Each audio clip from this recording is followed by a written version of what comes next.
See on the lips. Back attack, dude.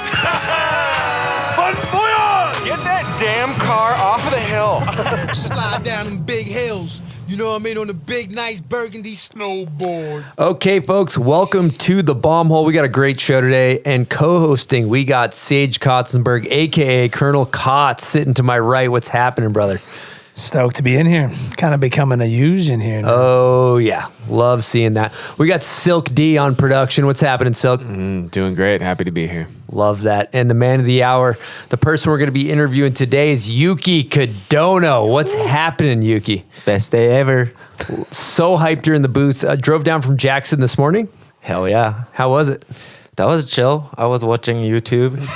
Seems borderline unsafe. Japanese cowboy. Yeah, what are we watching? What are we watching on YouTube on the way down here? I was watching some like weird Japanese YouTuber. He's just traveling around the world, then like see what people doing in the world. Simple. It's simple. That's money. Yep. I love that. Well, I was thinking both of you guys are from a different era of the contest scene. You guys are a couple contest juggernauts, pretty stacked resumes. And I feel like you guys have been in the bib together. And I was thinking about 2014 Sochi. You guys were both there, right?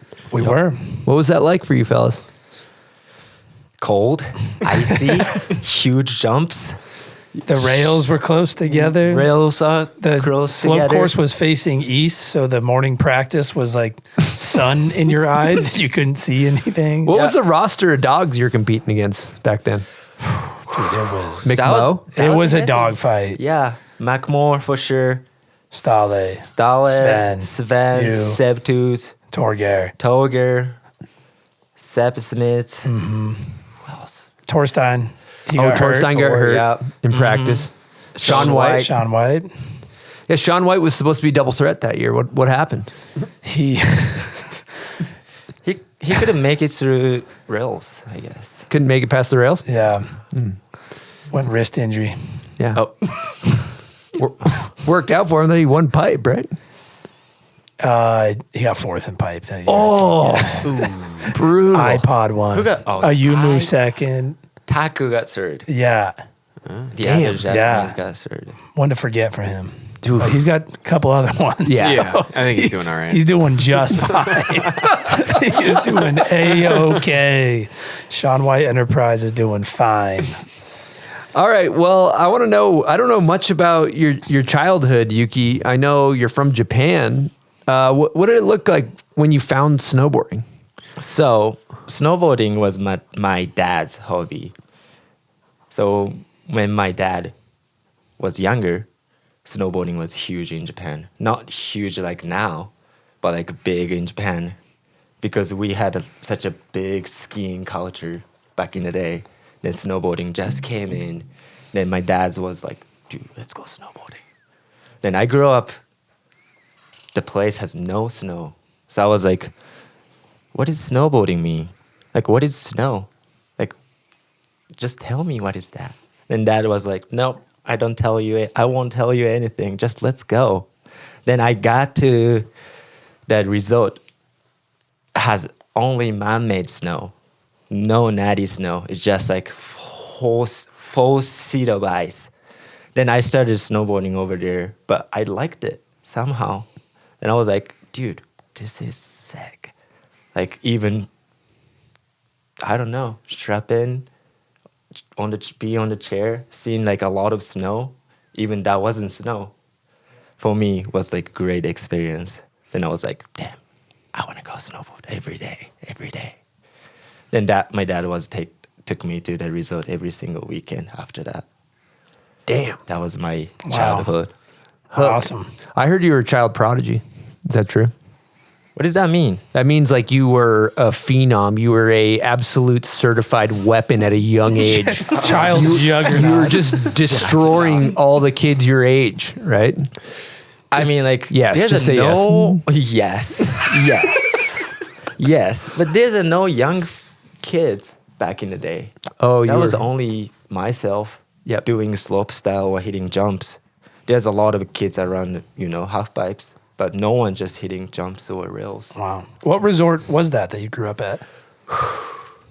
I was going. Mount Fuji. Mount Fuji was way farther from where I grew up. First run was Mount Fuji, top to bottom. In the spring. No, I grew up the place called Wing Hills. Wing Hills. It's in the Gifu prefecture. It's not a big ski resort, but there's a little pipe and little jumps. So that was enough for me to learn a lot of Yeah. If you can hone tricks. your skills on something like that, then when you got to a better park where your eyes just open. Yeah, when I started seeing big jumps, I was like, oh my God. Like, makes more sense because I've been hitting like small, shitty jump with the man-made snow. So like when I start seeing jumps on the mountain in Canada or whatever, first time I saw big jump was Whistler, Canada, Camp of Champions in summertime. Then I was like, oh my God, this is the park I want to ride, not that, And you got more airtime, you can do way more spins. Then I grew up on dry slope. So Okay. Dry slope. So like dry slope jump was only an hour away from my house somehow. So I was there. So you got every reps. single night. You put in a lot of time. A lot of time on dry slope.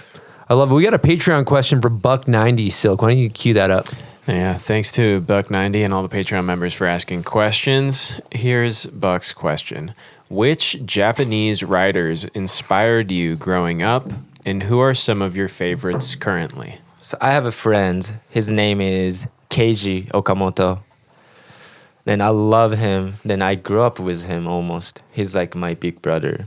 Then I was looking at him snowboarding. He was like, always better to do anything, like rails, jumps, pow, like anything better than me. And I was like, dude, I want to beat him so bad. Like, I don't know what is beating him means, but I want to get better than him. Friendly competition. Yes. Yeah. Then ended up like we start filming together in spring. Then I start competing or whatever. Then like we got kind of far apart. But I was looking for him. KG, he's a man. Big ups. Big ups. Incredible. I want to know, don't be humble, because I know that you were like one of the youngest riders to do a bunch of tricks. Like, when did you learn how to do double cork? How old are you? Oh, Like 4? I started snowboarding when I was 8. Okay. My first double cork was when I was 12 in New Zealand. Okay. Year 4, we're going double. Yeah. It's a pretty fast arc. That is. Yeah. That's quick.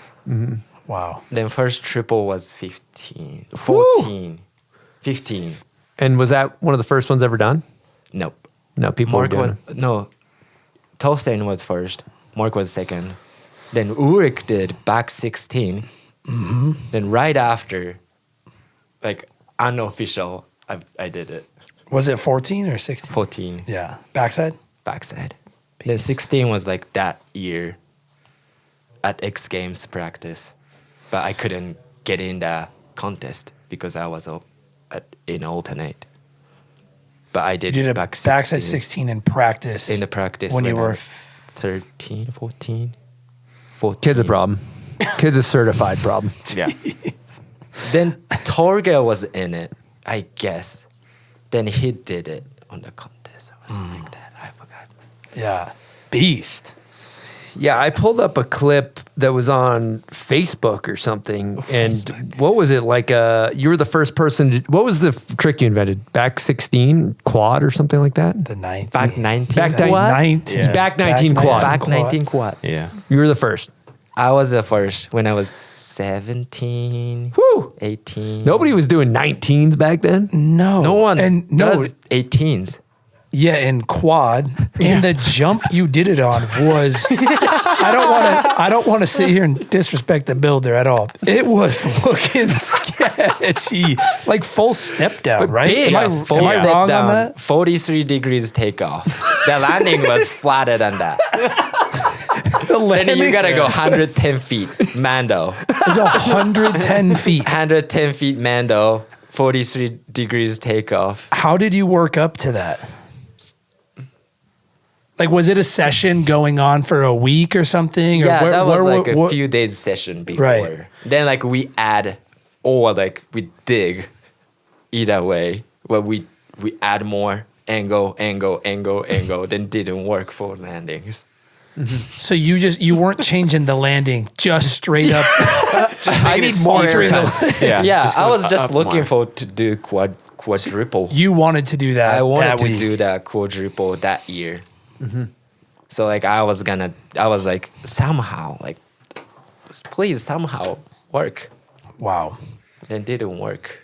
It did work and didn't work. You know, Yeah. in both ways. Was that? Did you ever do it again? The quad 19. I did. I actually Did you think about trying it at the bomb hole cup jump this year? I'm not gonna do it anymore, but Yeah, I the Charles did 3 Beckinsale times jump. in my life. You did 3 times? Yeah, Hell yeah. I did once in X Games too. Woo! Then I did like I got True. I got lost. Then I ended up I did back quad 2160 or whatever. Then almost landed. Wow. Then I got smoked after that. And you're like, okay, a little wrap on that, huh? That was a lot. Whoa. I got a note here too. You won Beijing air and style at 16 years old. Is that your first major podium? That was major. Yeah. Talk me through that experience. Like, talk me through the day. What was that all about? It's a big Wow. moment. That story started from a week before. So I was in Japan, right? Then I got invited to go to Red Bull performance camp in US. I forgot which resort was it, but I wasn't on Red Bull. Then I got invited to go performance camp to see how much I can do, right? Then I met a lot of riders, like Macmo was there, Scotty, James was there, Marcus was there. He was like 12, so small. Marcus was there. Then I went there to do some camp, performance camp, before I end the style. Then, done.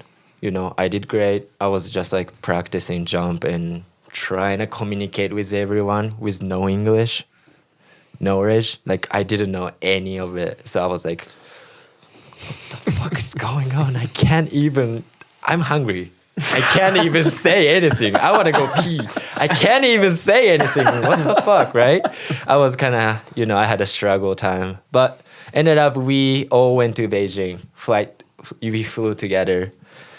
And that was a whole new experience for me. For sure. Because I was just by myself. No manager, no translator. Just by myself with some randos. No coach. No coach. No one. No gaku. No one. No one. And yeah, ended up I made it to China after that camp. Then I almost didn't remember any of those moments because I was just like, fuck, I don't know what to do. Then I met my manager in China. They were flight to China.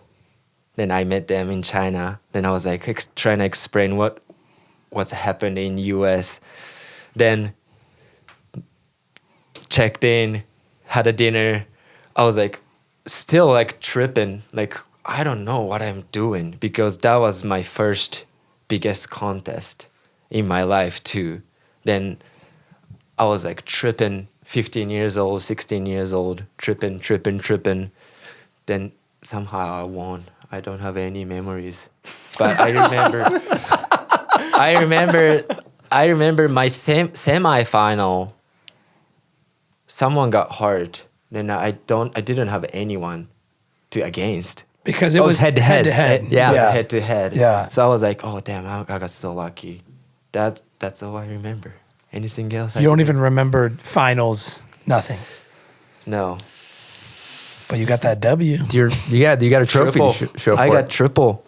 I did triple. Triple 14. Yeah, triple 14. First time. Do you remember who you were going up against? Like who got second or anything? P2 Piroinen. P2 Piroinen. Oh yeah. Is this 2012 or is this 2013 or when was this? Probably around 2011, I think. 2011? 2012, 2011. Wow. Yeah. You were there. Yeah, I don't think I did good. You were there, Kern. Yeah, you were I was there. for sure there. Yeah. Yeah. I do remember that. That's why I was trying to piece together what year it was. When you said Petu Poroinen, he was really good at those events. Yeah. Yeah. Then I forgot who was third. Yeah. So you go from pretty much nothing to a Red Bull performance camp to just winning Aaron style without Nothing. managers, coaches, nothing. So what happens after? Red Bull gave me contract for Contracts in the email. Just Yeah. like, here you Yeah, go. here Some you cheddar. go. Like this is it. Like you showed up, then you won the biggest contest, then done. Because back in the day, that was TTR, right? Then Aaron style was TTR 6-star, Right. which is like the best contest. Those were the in glory. world. Those were the end of the glory days of competing, as we say, where you could actually make some serious cheddar competing. Yeah. But that following year, 2012, you won the entire FIS World Cup points, right? You were number one in points. Yeah. So you were on Ontario. You must have done good in all the contests, I imagine. I was doing good. Yeah. I can- Consistent. You were beating Sage. Definitely beating me. yeah. Sage don't really think- peaked at the right time for Sochi. It's Kinda kind of like we were talking in the lobby. Like you have one thing you do good every year, you can just float by. Kind of confuse everyone. With like, what you've done. Dude, I want to talk about this for a second because you are a passionate competitor. Like I see you, obviously, you've got some X Games, you got all these big trophies, Aaron style. The most prestigious one, obviously, being Bombhole Cup overall winner.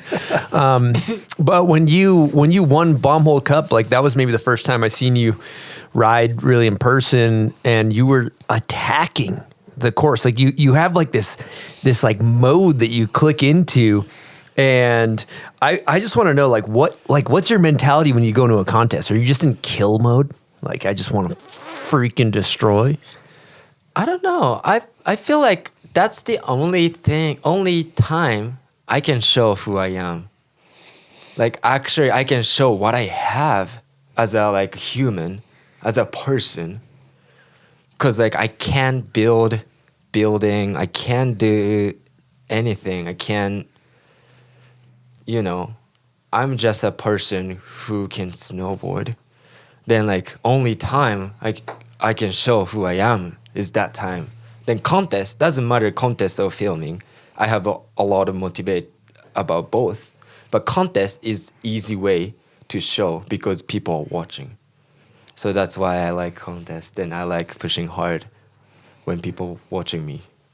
Yes, you do. It's fun to watch. It is, dude. I mean, watching Yuki strap in person is really cool. I think that's what is really rad about watching contests, whether it's, in person or on TV, is seeing how consistent you can be. Like watching, now I'm watching the younger guys and girls just crush it, and you just see how consistent people are doing back two pullbacks in their runs, switch back 270 to regs in their runs. You going, you're some of the craziest slope runs that have ever been done in the history of snowboarding. And watch you click into that is really special. But for sure, that was kill mode. That was kill mode. Yeah, when I did back-to-back 16. That's US Open. Yeah. Let's talk about, 2015. 2015. Yep. Back-to-back 16-20. That was 100% kill mode. And how old are you at this one? I was 16? No, that was 17. 17. Yeah. That was right after Olympics or whatever. Right. Then I was so upset about Mark McMoe keep winning the contest. He was on like a US so- Open tear, right? Yeah. Also, he was so good. He's still so good, but he is. was keep winning somehow. I guess he knows how to do it. Mm-hmm. But I was like, is any way I can beat him. Then I've done my best run in last 2 runs. Then I was on the second at the end. I was like, I did my best. And I couldn't beat him. What's up with that? Then I got so mad. Then I yelled at my coaches or managers. And I was like, no, this is not fair. Like, I did everything what I can do. And why I can't beat him? And they're like, they couldn't answer it for sure. Because I can't find the answer. Then I was like, well, I feel like I did switchback 16 at LA and the style 2 weeks ago. How's that? Like, can I just put like 16 and 16 together? And they're like, what are you talking about? Are you fucking stupid? Are you trying to die? Are you trying to die? Did they actually say that? Yeah, Like, say are you that. trying to Because die? think about it. That was, you know. I mean, it was next level. Mark, No one had ever done yeah, that. Mark Moore finally did front triple, back triple 14s. In And a then who run. can think about people could do 16 and 16? Then I said that. Then my managers and my filmer was like, no, like, you're a fucking idiot. Like, how that gonna happen? I was like, yeah, right? Like, I think so too, but I'll do it. And I did it. Dude, that was such a big moment because you land the switchback 16 at the bottom, and as soon as you stomp, hands in the air to where you could tell how much that run meant to you, and then you're getting hoisted up by everybody. You're on everybody's shoulders in the crowd. I just rewatched the run. How was that moment after you put it down and you're finally riding away and you knew you had the top spot? I don't know. That's the reason I'm still here snowboarding. I can't forget that moment. Then I couldn't forget that moment and connection between riders. Everyone loves snowboarding. I love snowboarding. But we are beating each other, at least in the contest. But like that happened. That moment happened. Then I was like, I guess we are not beefing. We are loving each other. Then that's the reason I'm still loving snowboarding, and I still try to not stop trying on snowboarding. Yeah, I found like a really good piece myself, like think about snowboarding or doing snowboarding from that moment. That's beautiful. Yeah. I love that. We need heroes, and you were our hero that day. You remember that one though, yeah? Yeah. Oh, Yeah, you remember that one. You remember that one, beating Mick Moe in his prime. Beating Mick Moe in his prime is like, Yeah, it's big like one. any slope rider's goal because he's Big still, achievement, like for you sure. said, he's still at the gnarliest level. Yeah. Like for him back in 2015 is like unstoppable. So for you to beat him then is like seriously incredible. And first ever back-to-back 16s ever. Yeah. You know, that's unheard of at the time. Yeah. The first switchback 16 was 2 weeks ago at the end of style, LA. In a big air. In the big air. And you So won. not Then in a I slope did. run. Then I won. Yeah, of course you did. You're on a tear. Dude, what's the difference? All right, so I noticed this, and you, Sage, maybe you can speak on this. There's kind of two different mentalities, like between the North American riders and the Japanese riders. I have my opinions on what I think it is, but I want to know, what do you think like your mentality is that differs from Americans, North Americans? That also includes Canadians. Oh my God. We're lumping in Canada. Sorry, guys. That's a tough question for me. I always not trying to forget having fun. So that's I think same mentality as you guys. But I don't know. I don't know what people thinks right now. But at least for me is I was trying to find something that could achieve or that could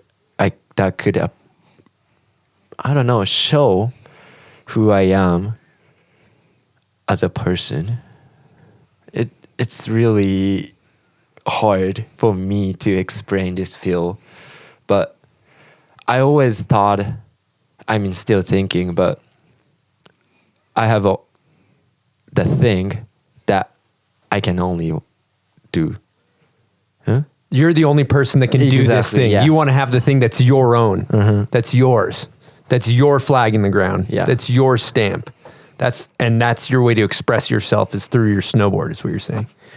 Exactly. Oh, that's beautiful. That is beautiful. And I think it's so interesting too. A lot of people are like this. I'm probably the opposite, but you look at it, a lot of the greats, and I think that you guys can express yourself easier. You can express how you're feeling easier on your snowboard than you can with your words. Would you agree? Yes. It's a beautiful thing. Also, I don't like fall. I don't like to be wet.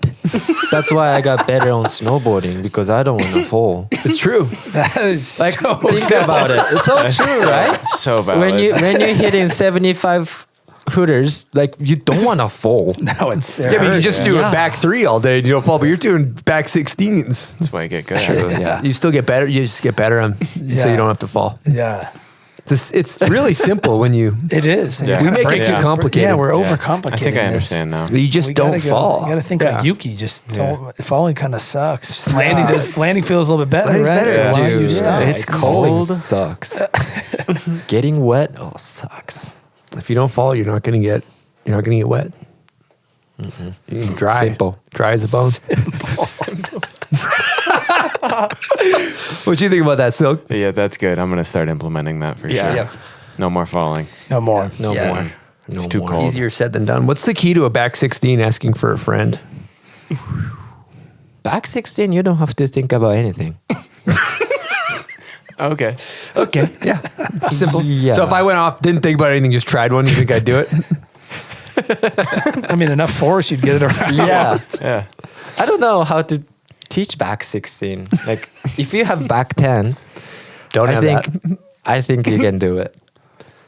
Okay, don't have back 10. So let's back it up to back 7 Yeah. and So go you from got, there. So you got back 7. Back 7, pop, look back, grab, and the landing's gonna be there. Just keep holding on. Yeah. Pop. So 16, you just keep holding on. You ever notice how stacked Yuki is on his board? He's like your fundies, you like stand with all your weight. I'm like a hinger. I like it's like a 2B. Like Yeah. my head's 4 feet over my toe edge when I'm taking on for a back 7. Just crazy just good stacked. at deadlifting in the gym. That's growing up on carpet boarding. Yeah.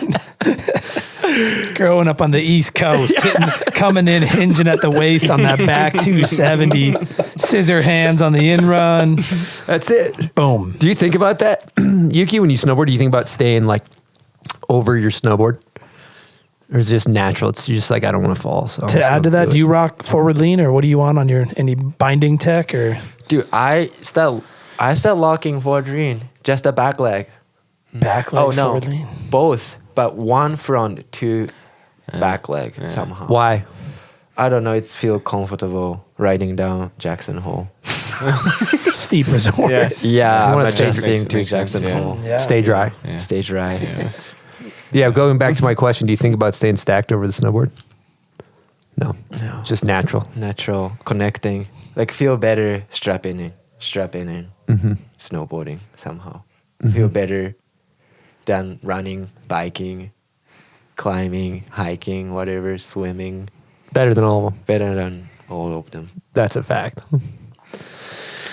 That's a scientific fact, boys. Yeah. All right, so I'm gonna try back 16 this year, Yeah. Me and Chris. and you just Call me. You Yeah. think about nothing. I don't need to think call you. about nothing. Grab. Hopefully hold you the forget grab. too. I think that's it.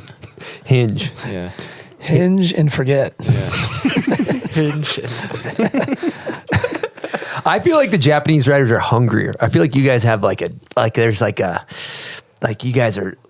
there's a fire that burns a little bit brighter than us North Americans. There's a desire in your guys' riding. Is there something deeper? Because I agree with Chris. There's like, Don't you think? Yeah. there's something Like it's that- about honor. Like I feel like you guys want to honor your country and make people proud or something. There's like a different level of respect for the I game. feel like people just want to get approved from the other persons. They just want to get approval. Yeah. So like if you're doing better or good things, then if someone gives you good compliments, you feel better. Yeah. Or you're like, oh, I'm living like right.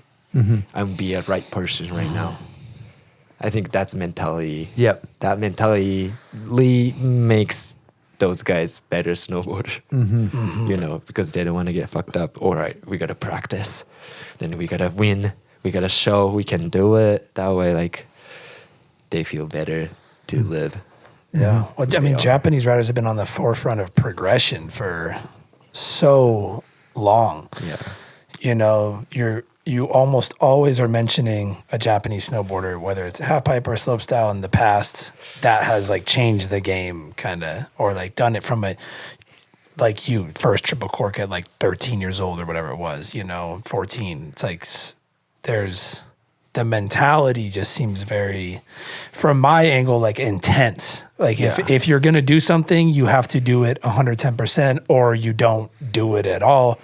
But that's just how I look at it. I don't know if that's right. But that's right, though. Yeah. Like, we all have a pressure from the other persons.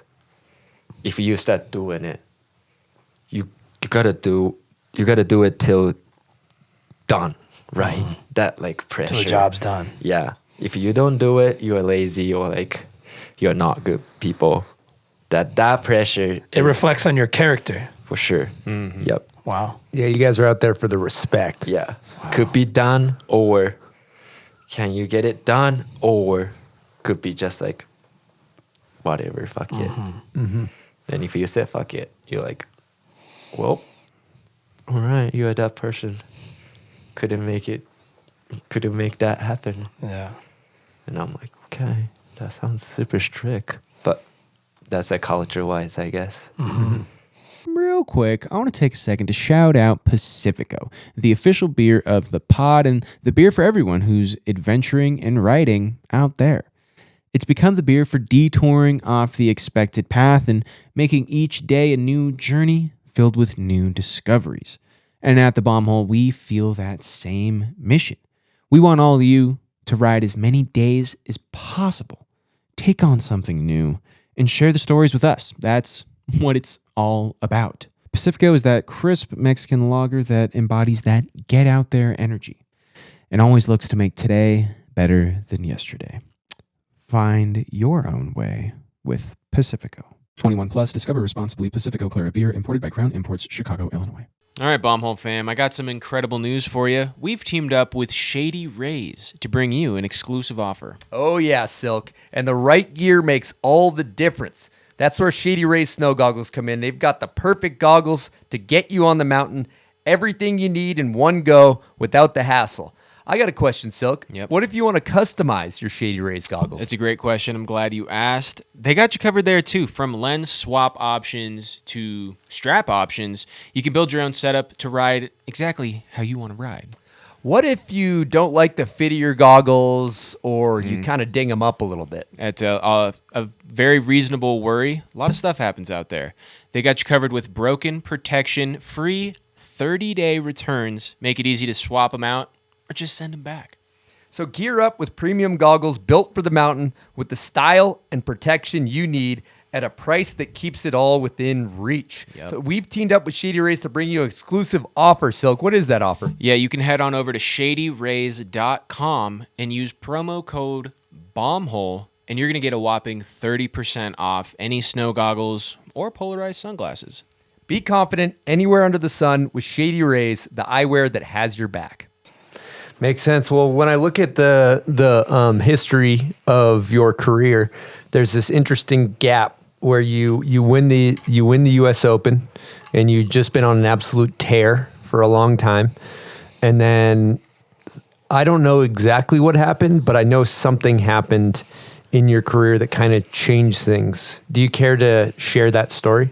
I don't care. I'm happy to share all my story. Yeah, tell us about it. Tell us about what happened in your career at that time. So, when I was 17, I went to Olympics, Sochi Olympics. Yep. Then after that, I got eighth place, which is okay, you know. Made finals. I didn't win Olympics. I didn't get medals, but Japanese Federation was like, "Dude, you did a good job. Like, what do you want to do next?" And I was like, "What does that mean? What do you want to do next?" I went to Olympics. I got 8th. Then I feel great. Is there any next steps from this? And then they're like, yeah, the other country has team. Then you don't have a team. You just went to Olympics, just yourself and manager. Why don't you make your team? Then I was like, oh, can I make my team? Then they're like, yeah, we can get you budget. Then we can get you sponsors. And like, we can just like do it for you. And I was like, really? All right, let's do it. Then I was like dead serious. I picked 6 men's snowboarder, 5 women's snowboarder. And I made team. And I was like, I felt so good because I was like, hell yeah, I made a fucking team because I went to Olympics. Doesn't matter. I have this much budget right now, so I can do whatever I want to do for them. Not for me, for them. Then I was like talking to manager. His name is Gaku. Then he used to work for the company, snowboarding brand. Then he was one of the team manager for me for a while. Then he quit TM, which was, he works for K2, right? Okay company, big company for snowboarding. He quit that job. Then me and Gaku got in the fucking Japanese federation and we went to Olympics together. Then we started making team, right? Then Gaku was coach. Then I was like top dog. Then we made team. Then we went to Colorado, Breckenridge back in the day to do like early winter camp before New Year's because they used to have such a good park before New Year's. So yeah, we rent 2 housing because we try to keep privacy for boys and girls because we were still young. So we didn't want to get any issue about that. So we rent 2 housing. We got 3 Suburbans, which is huge, 3 huge car for like 10 people, right? Then I had a PT guy. I had like some like technical, like crazy tech guy too. Then wax guy. Then we brought everyone to that camp. And ended up, I got call from Japanese Federation a couple months later during X Games. Then they're like, hey, like I just want to make sure, like I got fucking word from someone, then like that says you smoke weed while doing camp. Then I was like, what are you talking about? What does that weed mean? I don't know what you guys talking about, right? But yes, I did. But so I was smoking spliff at the outside of the house, which is boy's house. Then someone saw it. Then someone told someone. Then that people told Japanese Federation about I smoke weed during camp. Then ended up, they like keep calling me. And I was like, what are you talking about? What's going on? Then they're like, yeah, like, I don't know, but someone told us you're smoking weed. Then we need to make sure you are doing it or not. We need to make sure. And I was like, yeah, you guys need to make sure that thing for sure. But like, where that came from, right? Then it ended up, they didn't answer anything. Then when I got back to oh, by the way, I got second on the X Games. So this goes from nice early sidebar. season. This is going for like a month or so, month up or until 2. X Games. Yeah, up until X Games. Okay. You get second place at X Games. Yeah. Then I got second place at X Games. What place Sage get? I think I was maybe done. Short and sweet, buddy. And then, yeah, ended up, I went back to Japan. Then I got call again. Then I had my agent too. Then agent was like, oh, sounds like you got to deal with this shit right now before you get busy. So I was like, word, I'll go see them. Then I went to see them to talk about it. Then they have Japanese Ski Federation. It's not snowboarding. Japanese Ski Federation has a building in Shibuya. Then I went there to talk to them. Then once I got in the room, couple people was like, came right behind me, locked the door that I just came in. So I, like right after I got in that room, I locked in. Then I didn't have any choice to like answer any question. You know, I gotta answer any question that they ask me. Then I gotta do whatever I can do at that point because I got locked.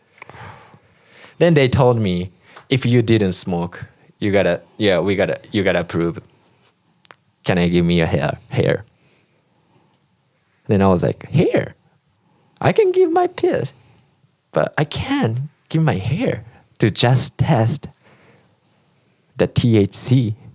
And I was like, no, this is not ideal. Then I'm not gonna give you a hair. And they're like, they trying to say something better to me. They're like, oh, but even though if you tested positive, if you say like, if you give me hair now, I'm not gonna do anything. We're not gonna do anything. You're not gonna, this is not gonna get bigger. And I was like, that sounds not good. Then ended up, I had no choice. I gave them hair from my roots. So I pull my hair out. I had a long hair back in the day. Then I pull my hair out. Then I gave to them. Then I got caught. Not caught. I got trouble after that. Yeah, they called me a month or two later. Then they're like, oh, your hair tested positive. What are you going to do? Then like a few hours later, the news was on the fucking online. And are you in Japan at this time, or where are you? I was in Japan. But I took a flight to go to Super Park same day that they released that news. So I didn't got like any media guys around me, but yeah, I got like a little bit And in it Japan. went mainstream In Japan. Without name, because I was 19 when that happened.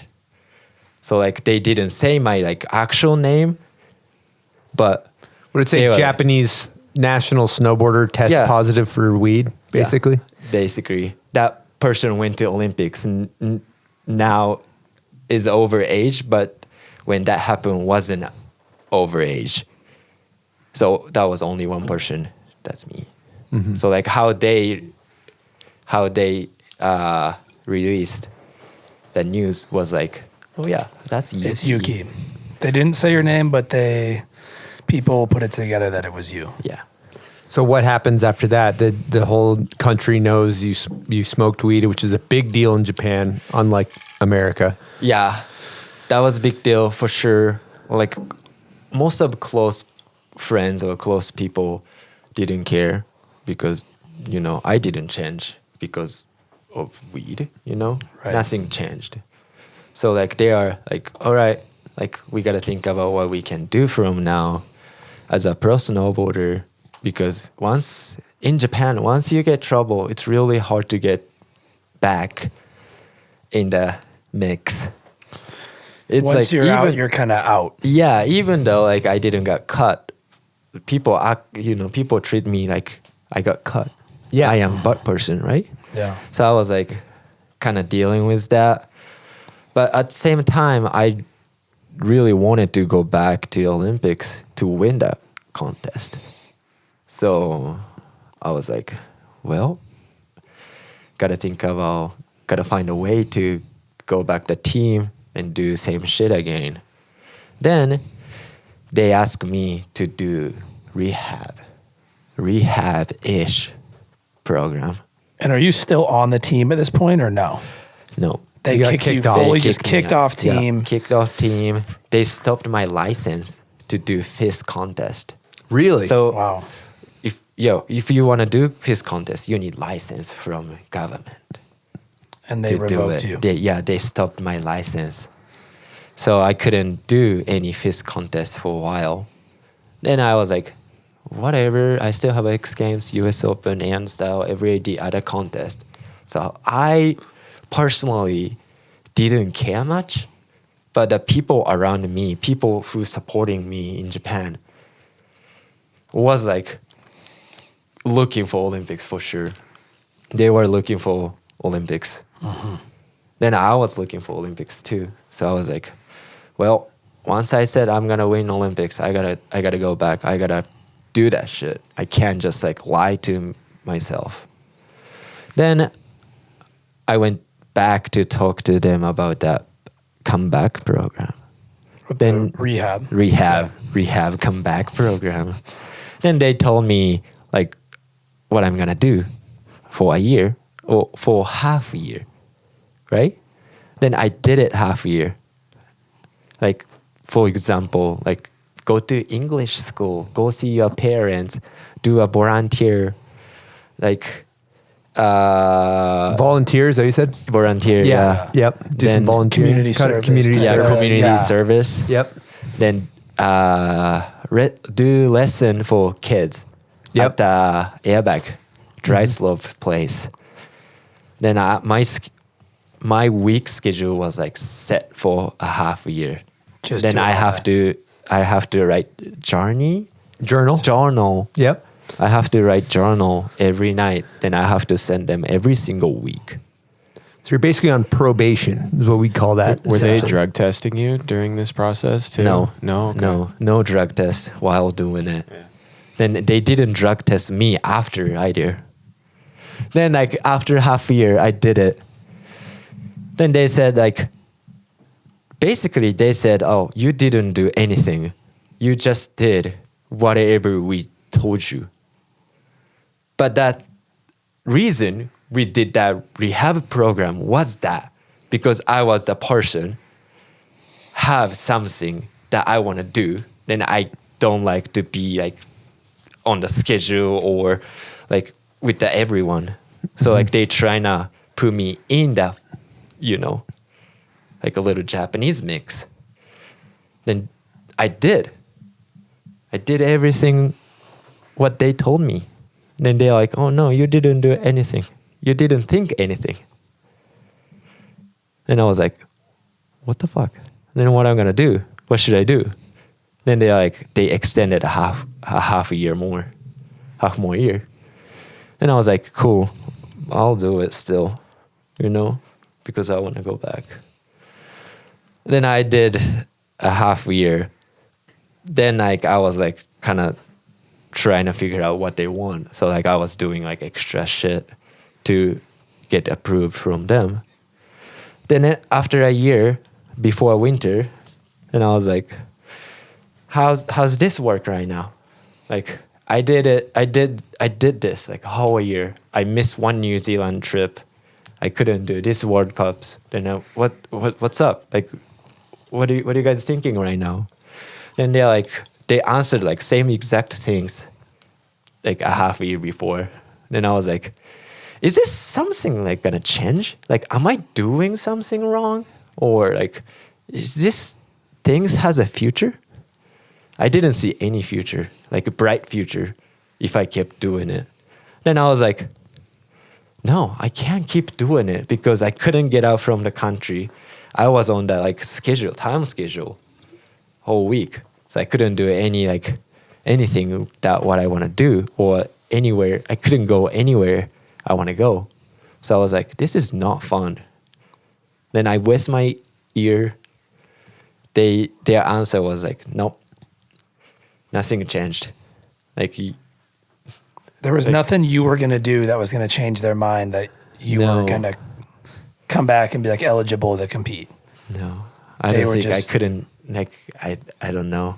Like they didn't change at all. And this is the Japanese Ski Federation. Ski Federation. It's not government. Yeah. Japanese Ski Federation.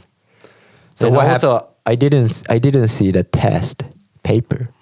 So they said tested positive, but I don't know they tested or not. You never even got to see the test. I've never seen it before. Then I waste my almost a year. Then I still getting invite from X Games end of January. it's already winter. Then they couldn't decide like yes or not. Then I was like, fuck this. Like, I'm not going to keep doing it anymore. Then I said, like, I'm not going to do this anymore. Then that rehab program was done. Then like they're like, oh yeah, if you stop doing it, never able to come back to the team. Are you sure? Then I was like, yeah. Whoa. Like better than like wasting my 21 years old prime time. Then I went back to X Games. Then I got destroyed for sure because I didn't snowboard for a while. Mm-hmm. Then, yeah. Then after that, I think that's the like pretty much whole story about program. But like a year later, they offered me to go back to the team if I do like a certain amount of a program again. And then I was like, what made you guys changed, right? So I couldn't understand why they changed. Then I did. Then I got my license back. Then what they told me was like, I thought this whole program was for to go back to the team. Then what they told me was like, all right, your program is done. Now you can start competing from Rev 2 or whatever to collect a point to get back on the team. And I was like... So they didn't put you back on the team. They just gave you your license back. And then you had to get your points back up, which you couldn't do because you were doing all this probation baloney. And so it just kind of basically, for lack of a better word, fucked you for a year and a half or something. Yeah. Yeah. Literally, I got fucked. Then, yeah, I lost my like sense of like competing or snowboarding because I wasn't on the snow for a while. Mm-hmm. Doing like the other shit. So, yeah. Heavy, dude. That was when I was 20, 21. Wow. That is heavy. Damn. Did you ever find out who saw you? Should we just say that name here? I think she's gonna go. I think she's gonna go to Olympics too, though. Again. Still on the team. That's the insane part. She's still on the team doing it.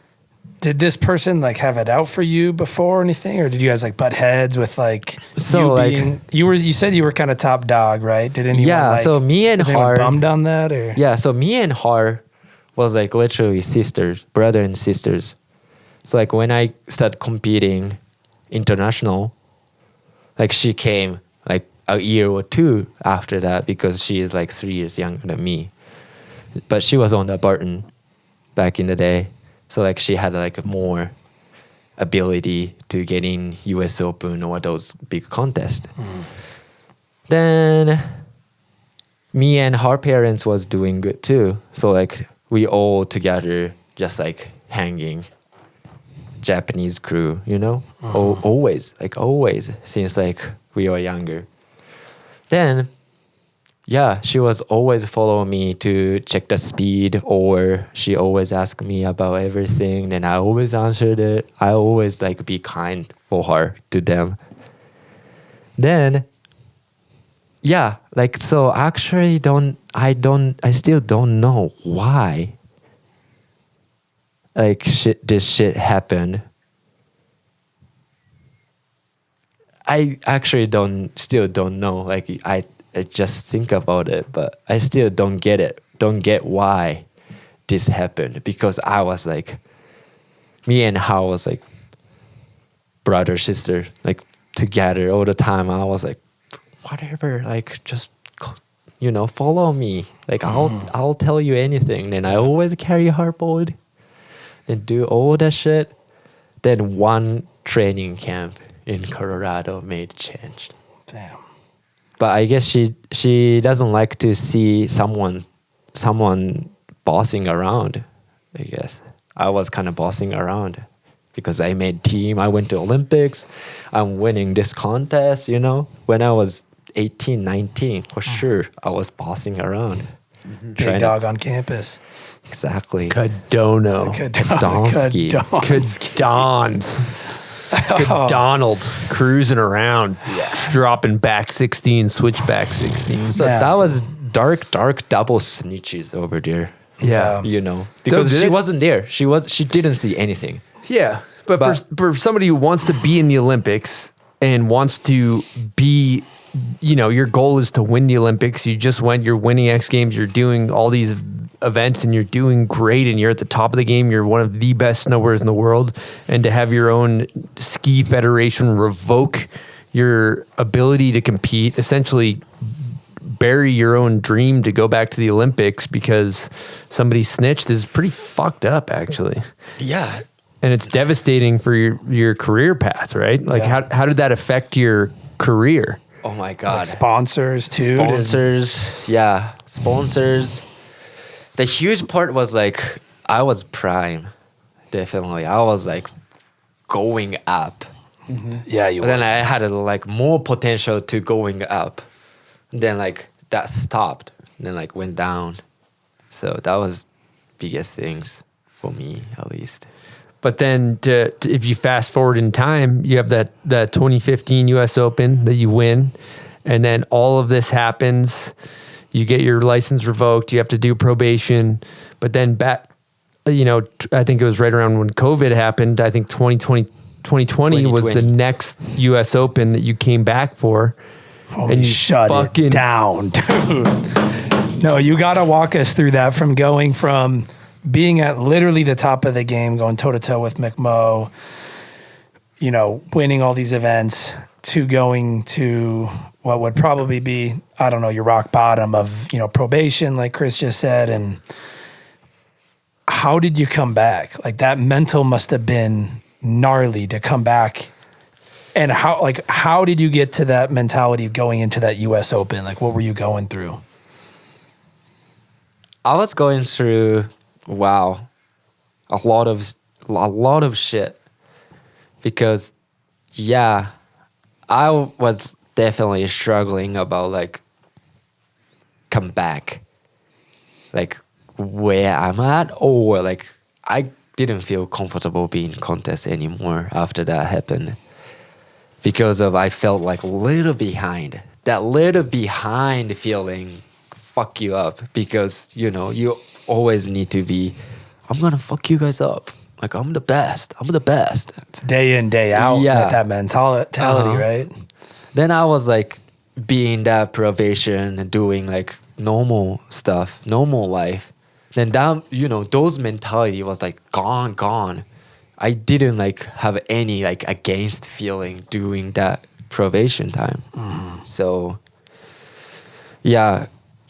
go back to contest was tough, definitely tough for sure. Then that last US Open, I thought that last US Open was last chance for me. If I couldn't put my run down, if I couldn't put anything down, I'm gonna be done. I can't get back on that fucking mix because too intense, Yeah. Then I didn't have enough time to practice. But ended up, I came in US 2020 January. Then I did some contests. I forgot what was that, but I think that was X Games. End of January, X Games. Then I stayed a whole month to practice in CAPiTA. Then that worked for sure. And I was like, holy shit, I'm getting back. Then like doing that contest was like, all right, if I can put my run down, I'm done. Yuki, if you can, you're done. So like in myself, I didn't care like who says like what people says. In myself, if I can't win this contest, I'm done. That was my mentality. Heavy. So you're going in with that mentality. Everyone's ripping. Everyone's got way more time on board than you, though. And you're coming into US Open, like qualifier day. Like, walk us through the event week. Oh my God. First, practice. I couldn't figure out what I want to do because back in the day, not that day, I hated do front double 9 of shark fin, but I have to hit 2 shark fins before jumps. So I was like trying to figure out what I can do. Then I don't want to show my max run in quarter. So I was like trying to figure out what I can do, but I don't want to fall, and I don't want to miss to go to the final. So where did you start in that? Did you start all the way from the low qualifiers or semis, or was it just semis, or was it qualifiers low then? qualifier. So so it's qualifiers then semis and then finals. I guess that wasn't semis, just like One big qualifier. One big One big qualifier. qualifier. Okay, Then got like it. top 10 Yep. goes to the final. Right. Yep. And you're trying to figure out a run that's like, you're not going to show all your tricks, but Yeah. you need to make it through. Then that weather was bad. That super flat light. That day was a flat light. Then everyone started falling. Then I fall my first run. I did back triple at the bottom. I put every single run perfect to the bottom jump. Then I got too excited, and then I fucking yanked back triple. 14. Just yanked it Yeah, down I there. just yanked it. Then I went so big. Then I fell. And I was like, oh my God, I missed it. Right? There's a pressure's on. You got 2 runs. You only have 2 runs. Then there's 100 of people competing quarter. Then For you 10 can spots. only go 10 spots. So it's super tiny window. And I was like, holy shit, I gotta put my run down. Fuck. Then I did super safety run, which is bullshit. But I made it to the final. you Everyone know? was falling. Yeah, exactly. Smart. Smart. So I was like, all right, I need to do back 10. Then I did back 10 at the bottom jump. Then second round, fine. Then I went to final. I forgot the place. 7th? Okay, so like Eighth? middle of the like lower pack. Yeah, I was like, all right, So I you're made it through. Hyped you made it through. Yep. Then What are we going? Like, how you sleeping before an event like that? Are you like lights out, or do you stay up all night thinking about your run? I smoked tons of weed, I remember. Back at it like a bad habit, bro. I remember I smoked tons of weed because I couldn't sleep. And I had like, mentally pressure from myself. So I was like, I need to smoke. And yeah, I remember that. It worked. Then they have a 1 day practice day between quarry and final. So I went to practice to do, make sure what I can do. Then I decided to do my routine. Then I didn't fall that run till final, since I decided.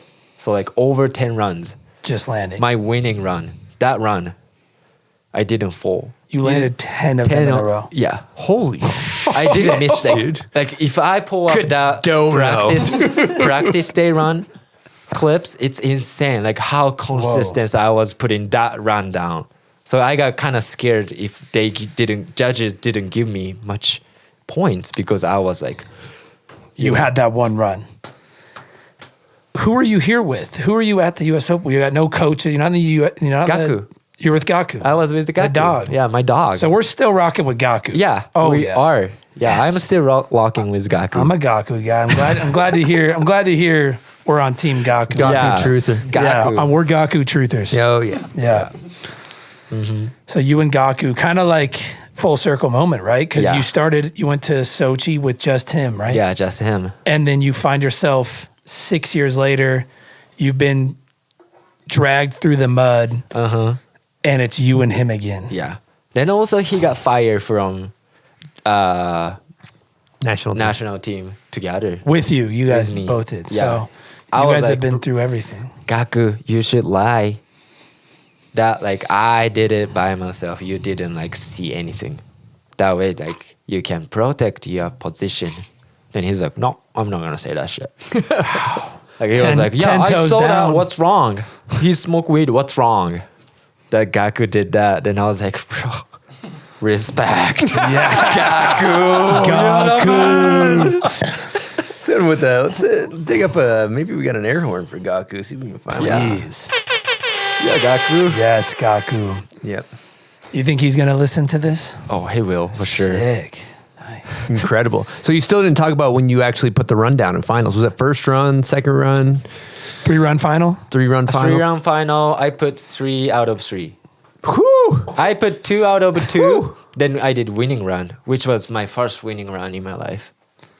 Oh, you had a victory lap. Victory lap. Oh, because top score went last run. So last run, top So score. you knew you won on your last drop. Damn. So they re-rack for the third and final. Yeah. Damn, dude. So I put my run down first run. Then for sure they've been watching my run since practice. So they didn't give me much point because my rail one trick of rail was like a little off. Which one? Switchback two off. Oh, that was nice. I watched it. First run. Yeah, it was still fine. I think so. You think so? Yeah. Then they didn't give me much point. And I was like, whatever. I know this run's gonna be more point. Then I redo same exact run better. Then I got that point. Laced it. Yeah. Then third run, I was dropping at the end. I was watching Red Run, McMo. Dustin. No, Oh, yeah, that was a Dusty. Yeah, Sure. McMo couldn't make it. Oh, okay. McMo Dusty was watching. second. He's that year, announcing. right? McMo's announcing. He's in Yeah. the booth in that one. Then Dusty lands quad. Yep. At the bottom jump. T-shirt on. Yep. Yep. Chain Iconic moment. For sure, I thought, fuck, that one. That's it. And it didn't do it, though. It didn't do it. It didn't do it. He's like, maybe you guys haven't heard of Kadono. Don't know. Kadono. But So what'd you do on your victory lap? You just do the run again? I just did what I did. Forgot it. I forgot. I remember I did front 3 and method. Oh, there it is. Yeah. Yeah. I did method at Perfect. the bottom jump. So Yeah, that's epic. Did you flail or did you do a good one? I think I did good. Yeah. Yeah, I think I did good. I think so. I hope so. Somewhere in this slew of shit, you got to cover a snowboarder mag. I remember doing a giant method. Oh, that was at Super Park. Yeah. Yeah. When was this? Was this around this time period? That was right after I got that, I got that trouble. That was right you after went you to got in Super trouble. Park. So after you got in trouble, right? Yeah. So You got the cover. The news was, online. I went to Super Park. I got cover. I came back. Everything has happened. Crazy. Yeah. What a wild ride. That was. And you've been in it seems like since that 2020 US Open, you've just been in the United States. Been in here. Like you're just I'm locked American in. now. When's the last time you went home? 2020 January 9th. Damn. Was my last date in Japan. Crazy. So almost 6 years. Almost 6 years. Yeah, so what's the reason for that?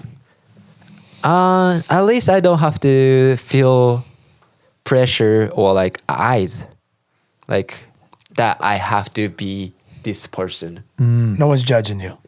No one's judging me, but still everyone care about each other.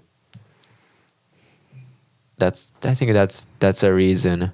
I feel like I can be who I am truly, and every decision I feel like it's right. But when I was in Japan, every decision based on it's not my opinion, every decision was based on how am I gonna look if I take this decision. Yeah. So now I feel way better to wake up, sleep, be myself, living my life. So that's a huge for me, at least. It's a lot off the chest. Yeah. All right, we're going to talk about a great snowboard company. CAPiTA Snowboard's been banging us over the head for 25 years. A huge milestone for an independently owned company by snowboarders who care. Recently, Silk and I got to check out the mothership, their snowboard factory over in Austria, and it was a beautiful thing. This thing is powered by 100% clean energy. They're a certified B Corp, and they make beautifully crafted pieces of equipment we call snowboards for obliterating powder. Now, when I want to obliterate powder, I ride the Navigator 162. It's soft, but I size up, so it's stable. When I ride park, I ride the Indoor Survival 156. Beautiful for a tail press or a front 5. But if you want to ride like Jess Kimura or Mia Brooks, check out the Equalizer or the Birds of a Feather. Or if you want to destroy powder or all mountain, like Kevin Backstrom, Miles Fallon, or Arthur Longo, check out the Mercury or the Aeronaut. Their whole new collection is live on their website. Check it out and have a great season. Good day to you all. If you're looking to improve your snowboarding, maybe dial in those fundies, heck, even just having a good time with the boys, Woodward Park City is going to be hands down your best bet to make all that happen and more this season, because Woodward Park City is a state-of-the-art action sports hub. It's only 20 minutes from Salt Lake City. I mean, that's just blink of an eye and you're on the chairlift. And in a world filled with overcrowded resorts, jam-packed parking lots, long drives to the chair, Woodward Park City is offering you a solution that not many other resorts are even able to fathom. And new this year, the Winter Mountain Park Season Pass. For only $499, you can ride all season at one of the Wasatch's best terrain parks. You can get the most fun and legitimately the best value out of your winter. You can maximize your time, easy in, easy out. It's right across from the freeway. Tiny walk and you're on the chairlift in seconds. If you want it all, you can get indoor access, outdoor access, special access to all the events, exclusive discounts. You're going to need the all access membership. You'll be treated like a king royalty over at Woodward Park City. And if you want some more information, head on over to woodwardparkcity.com. All right, it is time for Name That Video part.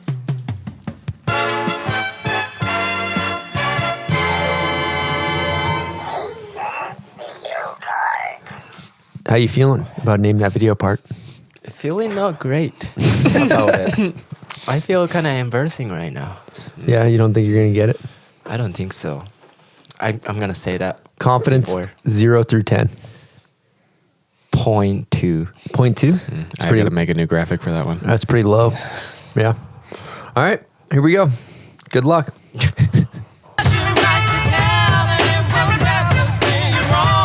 I got this one. Yep. What is it? I got this one. This one is a Kazu's part from Stronger. Woo! Congratulations. Congratulations. That was the easiest one for me. Shout out to your boy Coop, because he was like, he's really bad. He's going to be really bad at this. But he might get this one. So that's who he helped you out. Thank you, Coop. And you, to your left over there, I don't know if you can reach it. There's a bag in Raymer's corner over there. Grab that bag. That is that's your prize pack for winning. That's for you. You got a Turtle Box speaker in there. One of these Rangers that I have to my left, Turtle Box Ranger, they kick ass. 12 hours plus of battery life. Great speaker, waterproof. Put that on the tailgate when you're going snowboarding. Oh, yeah. You can blast some Method Man. There it is. He's pulling it out. Oh, wow.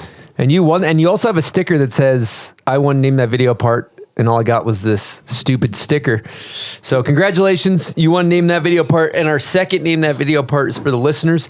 If you know the song, comment the rider and the video on the photo of Yuki on our Instagram. That's where we pick our winner. And what do you get, Silk? I think you just get that sticker you just mentioned. Yep. That's it. Don't get your hopes up. Yeah, you do not get That's a it. bag like Nope. Yuki. It's just No a turtle single box. sticker. I got a fatty bag. Yeah. That's a you Herschel bag, you will too. not be getting a fatty bag. You will not. Yeah, they'll just be Nope. a sticker. Just Yep. want to be very clear Yeah, about that. Set You the get a expectations. signed poster from Gaku. And we will be sending a signed poster from Gaku. You'll actually be getting a meet and greet with Gaku first class ticket to Japan. Okay, here we go. Good luck, people.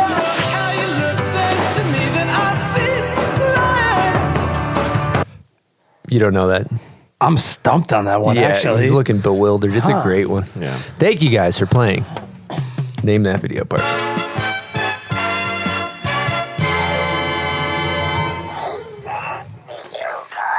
Congratulations. That's big. Yeah, good job. That was huge. Kadono. Yeah, that was Secured huge the one bag. for me. Yeah. That was kind of like a U.S. Open win in 2020 Yeah, level from big. confidence Yeah, 0.2. Yeah. Yeah.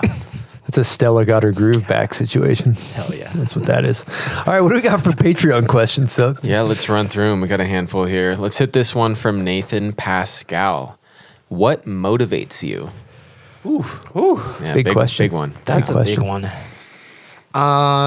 Gaku. Yeah, Gaku is the respect biggest of reason Gaku. for sure. But if I gotta pick different one, I don't know. Motivate. I have a lot of motivate about life to like grow up, grow man. You know, I don't wanna be childish all the time. I wanna be grow man as a knowledge, experience everything. Then doing, snowboarding is like a little extra or like more to get that experience. So yeah, I would say like, yeah, I have a lot of motivate about life. Like I just wanna be better person every day, I guess. Damn. Wise words. Yeah. Wow. Life motivates him. I like Yeah. that. Beautiful. Yeah, and Gaku as well. Gaku The is two big ones. Those are the ones. two main motivating factors. Yeah. Let's hit this next question from Hugh Evans. What's playing in your earphones before a run? Do you have any particular hype up song that's always in the playlist? Mama's gonna knock you out by chance. I don't listen music much nowadays because I've been filming in backcountry most of the times. But if I could listen something, I go mellow one. It's not like intense rock, I go like reggae, whatever chill vibe. Hard to get motivated for a back 16 when you got reggae on, though, I have to say. But think you so? will land. But you'll look good doing it. You will be relaxed. You have a lot of like, energy from inside of yourself. So like, Get You that don't, flow. you don't need to find it from You got music. that flow. Oh, he's flowing. Oh, big yeah. chill. Yep. You want to be chill. Big chill. And just don't fall. Don't fall. Don't get wet. Don't. All right, let's move on to this question from Wyndham. When's the last time you did a switchback 16? And have you ever thought about doing one in the backcountry? Oh, great question. Last time I've done switchback 16 was 2022 January, which was 3 winters ago in Copper. I did back 16 like a few months ago in Mammoth, but switchback was like a little before. And I want to do, yes. The answer is yes. I want to do switchback 16 on backcountry or natty line. But I was thinking about doing back 10, like a perfect back 10 on natty line. Nobody's done that yet, right? Like natty line. Not really. I know Stolly's done it off like a windlip in New Zealand. And not to discredit, like it's insane. But I know what you're talking on, like a line. Like a finger. face. Finger Yeah, line, a finger. yeah. Yeah. Well, that would be insane. I do owe you a jump, so we should get that switchback 16. Yeah, we should get that. You know, there's a good place to dust that off.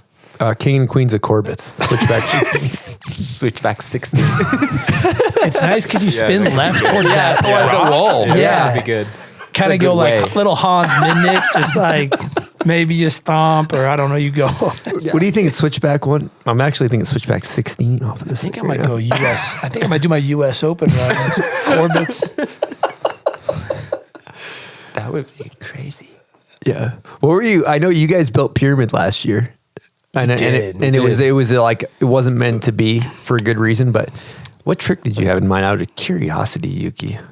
Well, we talked about it. I was like trying to find the trick. No one have done it. Then I think I said front 14, front double 14, right? Yeah, I remember you saying that. Yeah, front But- double 14. If I could switch back, I want to do switch back 12 or 16. I remember I said that. I feel a like good switchback one. 12 would be light for you on that thing. That's like Yeah. just blink and it happens. That's actually, yeah, a little too easy. But ended up I did front 5. Well, you guys, knuckled yeah, it. you guys almost Wait, died. Yeah, we almost died. A lot of headwind. Pretty scary. Pretty scary. Yeah. Pretty scary. That was Consequential. Huge, yeah, that was a huge mental battle all day. Yeah, that was gnarly. Yeah, since in the morning. Yeah. Like, am I gonna hit it? It's hard to say no sometimes to like hit. We spent 2 days building it, right? Yeah, And to whole 2 days. to walk away. I remember I trust myself of my judgment with like a jump or a line or snow conditions, and it was really nice to have like you and Judd. We were all like a couple slope savants, and we were all sitting there, headwind coming up, gusting on pyramid, and we were all shook. Like, dude, this is not the right time to hit this. And you guys had lost some friends. We all lost some friends in the mountains recently. Before that, it was just it was a weird. No, time. that was a bad week. Really bad week. Yeah. All right, we got any other Patreon questions? We got a couple more here. We have one from Gimbal Tree that I'm gonna Good name. I'm gonna shorten it a little bit. Pretty long paragraph. Gimbal Tree. Here. When you competed, you had some sort of competitive spark. You liked competition. Did you bring that to the backcountry, or do you think about snowboarding differently now? I think about snowboarding differently. I have more respect about like what they have now, more than like back in the day. Back in the day, it was like, if you couldn't do it, like you fucked.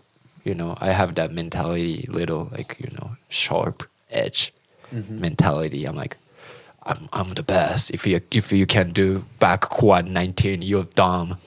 Type of vibe, you know. Yep. So like now, We've all been there. yeah. We've all But been now, Very relatable. I didn't have any experience in backcountry. I've never ride snowmobile before till I moved to Jackson. So like I'm newbie in mountain, then I'm still learning. But people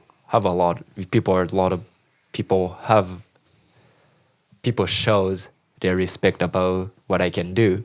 So like, why I have to be, you know, against everyone. Like now I respect what people have. Cool. More than before. Very Humbling cool. experience. Big question: Ski-Doo or Polaris? Do Respect. I love Again, do. respect. Yeah, Sage, that's what the about correct you? answer. Yeah. Yeah, I got 2 Polaris in my garage right now. It's fresh delivery. Yeah, that's tough. That's tough. That's tough. We've all gone through these kind of dark times in our lives. And, you know, Yuki discussed a low point earlier in the show. Yeah. Seems as though, you know, injury, 2 new Polarises, you are Thanks for rounding the thanks for corner sharing that on with rock us, Sage. bottom. Yeah. And it will get better. That was very brave of you. Yeah, it was brave. That was brave. Thank you. Thank you for your courage. Thank you for your courage. This is about Yuki. This show's about Yuki, dude. This is all right. So let's talk about you switch gears. You start filming. Are you landing shit in the mountains when you start flying off of cheese wedges, or is there a learning curve? Learning curve for sure. Yeah. Just all different world, different animal.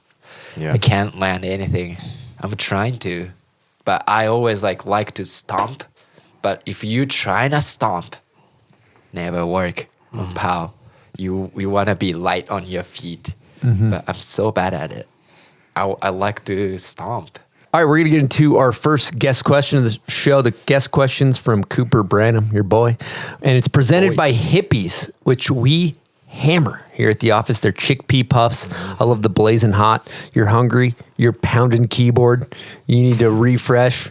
I see Silk putting those bad Larrys down Yeah, I actually left got a and bag right. right next to me. You'll catch us just murdering hippies. Yeah. So this guest question is presented by Hippies. Here we go. What up, Bombhole listeners? Cooper Branham here with a guest question for Yuki. Yuki, we had a killer session on the Ravine Gap a few years ago during Blink. Curious what it was feeling like the night before for you. I know you had a good conversation with your mom before you hit that session. And what did it feel like after you landed that front 12? We all got some awesome tricks, and that was an amazing day. I'd love for everyone to hear about your perspective. Cheers, dog. Love you. I love you too, Cooper. Yeah. Me and my mom had a deep conversation a night before hitting Living Gap. I called my mom. Then I was like, Mom, I'm going to hit. It's 30 meters in Japanese. You know, it's meters. So I was like, hey, Mom, I'm going to hit 30 meters jump tomorrow. then I feel like I'm gonna hit first. We're gonna do Rochambeau, but I feel like I have to go first. I feel that. What do you think? And my mom was like, why are you calling me right now? Like, you know, you're gonna hit first. You're gonna pick first. Then you're gonna show what you're gonna do. And what are you afraid of, Bobo? I was like, I guess nothing. Like, I know what's gonna happen next, and my mental is ready to do that. Then I just called you. Yeah, you're right. Then my mom was like, yeah, you are ready already. You know what's gonna happen. Then you know what you're gonna put it down. And I was like, hell yeah, Mom, I love you. Sick. Yeah. So Wow. She had Then your back. you know, we did Rochambeau. Then I picked first. Yeah. And I hit, you know, I nailed the landing. So Yeah. I was like, oh my God. Front What'd you do? five first? I did front five first. Were you trying front three and you I overcooked did. it? I tried front three. That's what it looked like. And It yeah, looked good though. Then I was like, holy shit, I'm still up here. Then I did front five. So beast. Worked. Yeah. let's talk about the front 12. Front 12, oh my God. That was like, I don't know. I've never had that huge battle in my life. Like almost never in my life. So learning tricks isn't like that for me. So like learning tricks is like always something is like clicking all the time. So when I learn how to do back 7, I unlock back 9 together when I learn back 7 because something is clicking. So like I didn't had any like huge major battle doing tricks in my life. Then I tried front 12 close to 10 times in backcountry jump. Big one. The big one. Scary. It's a big battle. 110 feet. Yeah. Then there's only this much landings. You can't go farther right or left because you have a lot of speed and like it's right there. There's you know? trees on the right in the Yeah. landing. Let's talk about the front 12 too, just in general. One of the hardest tricks to land in POW, for whatever reason, like front 12 is, if you do see that in someone's video part, it is a really, really hard trick. So to do that off that like ravine gap, legendary jump in Wyoming, were you thinking that the night before too? I thought about that night before. Gonna I'm do gonna front double 12. Yeah. Tail grab. Tail grab. That was the only option. I could only do tail grab, I guess. I So don't it's think I like can. 10th try, you're up at the top. You're punching your head. Yeah. Then like, you know, the shadow is coming in towards the takeoff. So like this is gonna be last try. Like if I miss this, like there's no chance I can hit it again. There's no landings left. There's no takeoff lights. What I'm gonna do? Right, I gotta go. Then I stumped it. Flow state. That's Wow. insane. I don't know. I don't know how to describe that feel. Like it's same as winning contest. It's like also like I took that much time to land one trick. And I've never done it in my life. So I was like, holy shit, I thought this not gonna be done by today. I thought I definitely gonna pass that trick. Then like gonna come back or Yeah. rebuild, jump. Like it's gotta be whole, you know, new things. Then I was like, no, I gotta land this. So like pressure and like reality was like, but like after I landed, I was like, just white out. I was like, couldn't describe how I felt. I was like, oh, I did it. Heavy. Yeah, Very. stoked. It's amazing. It's a big moment. And you had some other big tricks in that part too. You had cab 12 and back 14, I think. Didn't you do a back 14? I did back 14. Yeah. On little jump with the sled toe. Sled towing. Yeah. Yep. So it seemed like that On was that a big roller year. jump, right? Yep. Uh-huh. It's so funny. Yeah, but for me, still like landing on the POW, I'm still learning. But, you know, doing tricks is pretty much same. So like now I'm like aiming to do more lines or pillows to skill up. I need more I want to be better snowboarding. Yeah, all around. It takes a lot in the back, and there's a lot of time spent in the mountains to get to that point, right? I'm just get used to like learning snowboarding on dry slope, so it's more consistent and it really easy to click. True. Conditions are always changing. in Yeah, mountains. but backcountry is not like that. So more about experience. So like I'm trying to be in there more often. And even after you kind of walked away from competing, you still had some success at some major contests, right? Like, obviously Bombhole Cup. Let's talk about that, actually. First ever Bombhole Cup 2022. What place did you get in the Banks Slalom? You got a top 10? I got top 10, like 6, 7. And then once we got to the park shutdown, Sage opened it up with a mandatory cab 9. Yep. And I think you hit one of those as well. Yep. And then you're just kind of on a tear. Sage was in the hunt that day. But It was in the hunt. It was kind of like a little Sochi battle we were It was, having. yeah, it was we were just taking like us 2014. Back in the bib. Yeah, back in the bib. Back in the bib. Couple juggernauts battling. Yep. Ultimately, Sage destroyed his wrist, and then Yuki just kind of freaking took the place by He had it in storm. the bag. Yep. I had to tap out. A fake injury, actually. Dude, I A reckon- Sean White situation, actually. Had to fake the injury to get Seen this one before, actually. We've all been there. We've all been there. That was sick. That was a fun contest. Did you have fun? Yeah. Nice. That was like my first like community contest. Like I never, I met a lot of riders in the United States too. I lived in Big Bear for a year or two. Yep. I met people over there, but like still like I didn't know Favas or whatever. Like a lot of riders. Then I met riders in that contest. I was like, damn, this is sick. Because I love You that had a dope community. resi too. You had a dope beanie that year. A good Super resi. sky high resi. Yeah. Sky high. It's cool to watch someone like you go from, you go like back quad 19 and then you show up Bombhole Cup and it's like nothing's huge there, but then watching you get to ride there and just putting on a clinic, you're like, yeah, this guy is. It's like this Connor guy is Connor good. McDavid showing up to a beer league hockey game. Just built a little bit different. Built a little bit different. Yeah, what about this year? You remember I tapped you? I'm like, Yuki, you down to go first on the mandatory cab 9? And you're like, yes. And then Joey Fava just dropped in. Yeah. I was strapped in. Joey was like, I go. Like, okay. Started already. You guys both landed though. Yeah. That was critical. I don't know about you, but my New Year's resolution is to drop a couple of LBs. And after doing all the research and crunching every number, I've come to a solution. Kodiak. And more specifically, I'm going to be munching on their Frozen Power waffles and their Frozen Power flapjacks because I don't know about you, but I could use a little bit of extra power these days. And by power, I mean protein. And these things are jam-packed. We're talking about 12 to 14 grams per serving. I mean, that's a great way to start your day.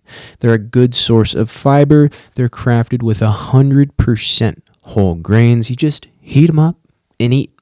Simple. So with this new year, it's time to be a new you and make that resolution easy with a quick breakfast from Kodiak. Not to mention, Kodiak's a proud sponsor of us over here at the Bombhole and a proud partner of US Ski and Snowboard. So next time you're out browsing for some food, highly recommend you check out Kodiak's frozen breakfast items. They're the ones with the bear on the box. Hello? Oh, it's actually for you, the listeners. I'd like to introduce you to the Everyday Hydration Solution. And of course, we're talking about Yeti's latest product, the Rambler Travel Straw Mug. Boy, is this thing pretty and practical. It's got a straw, quick flip, 100% leak proof when it's closed, okay? It's going to be great for sipping on the road again, in the gym, in the wild, or any possible scenarios in between. It's got great lid positioning, an incredible handle, good for righties and lefties. Now you're probably wondering, are there any key features I need to know about? Yes, absolutely. Like I said, 100% leak proof when the straw is closed, quick flip, so it's ready to drink at any moment. It's cup holder compatible. It's got an easy grip handle, very intuitive, okay? It's double wall vacuum insulated to keep your cold drinks cold, even on the hottest of days. It's rust and puncture resistant because guess what? Made with kitchen grade stainless steel. And last but not least, dishwasher safe. So if anybody out there is drinking any beverages this year, I highly recommend you get your hands on the Yeti Rambler Travel Straw Mug, which you can find over at yeti.com. I got another guest question. This one's from Pat Bridges. Here we go. Hey Yuki, it's Pat Bridges. I stoked to hear what you have to say on the bomb hole. I've known you a long time, since you won Shakedown at Snoqualmie about 15 years ago, to watching you get the cover of Snowboarder magazine at Super Park, and then the last couple of years seeing you put on a show at the World Quarterpipe Championships. Tell us, I'm always curious, what goes through your mind and how do you hold it together going as fast as you can straight at a 30-foot tall wall of snow and then boost a couple stories above it? How do you build up to that? How do you get the courage? How do you overcome the fear? Cool. Stoked to hear your answer. Hell yeah. Damn. Legend. Thanks for the questions. Yeah. Fuck. It's tough. It's a mental game for sure. It's not about your skill. You know you can do it. But like confidence, you know you can do it. It's gonna happen or not. It's like, oh, you're mental. Then yeah, I don't wanna do it, honestly. I don't wanna go higher. But like if someone go higher, I can't just stop doing it. Like, I want to be better than that. Yeah. I just can't get it. I just can't accept that. Like, especially if it's same Japanese riders. Raibu-san. Raibu always, trying to beat me. He has like huge that against mind.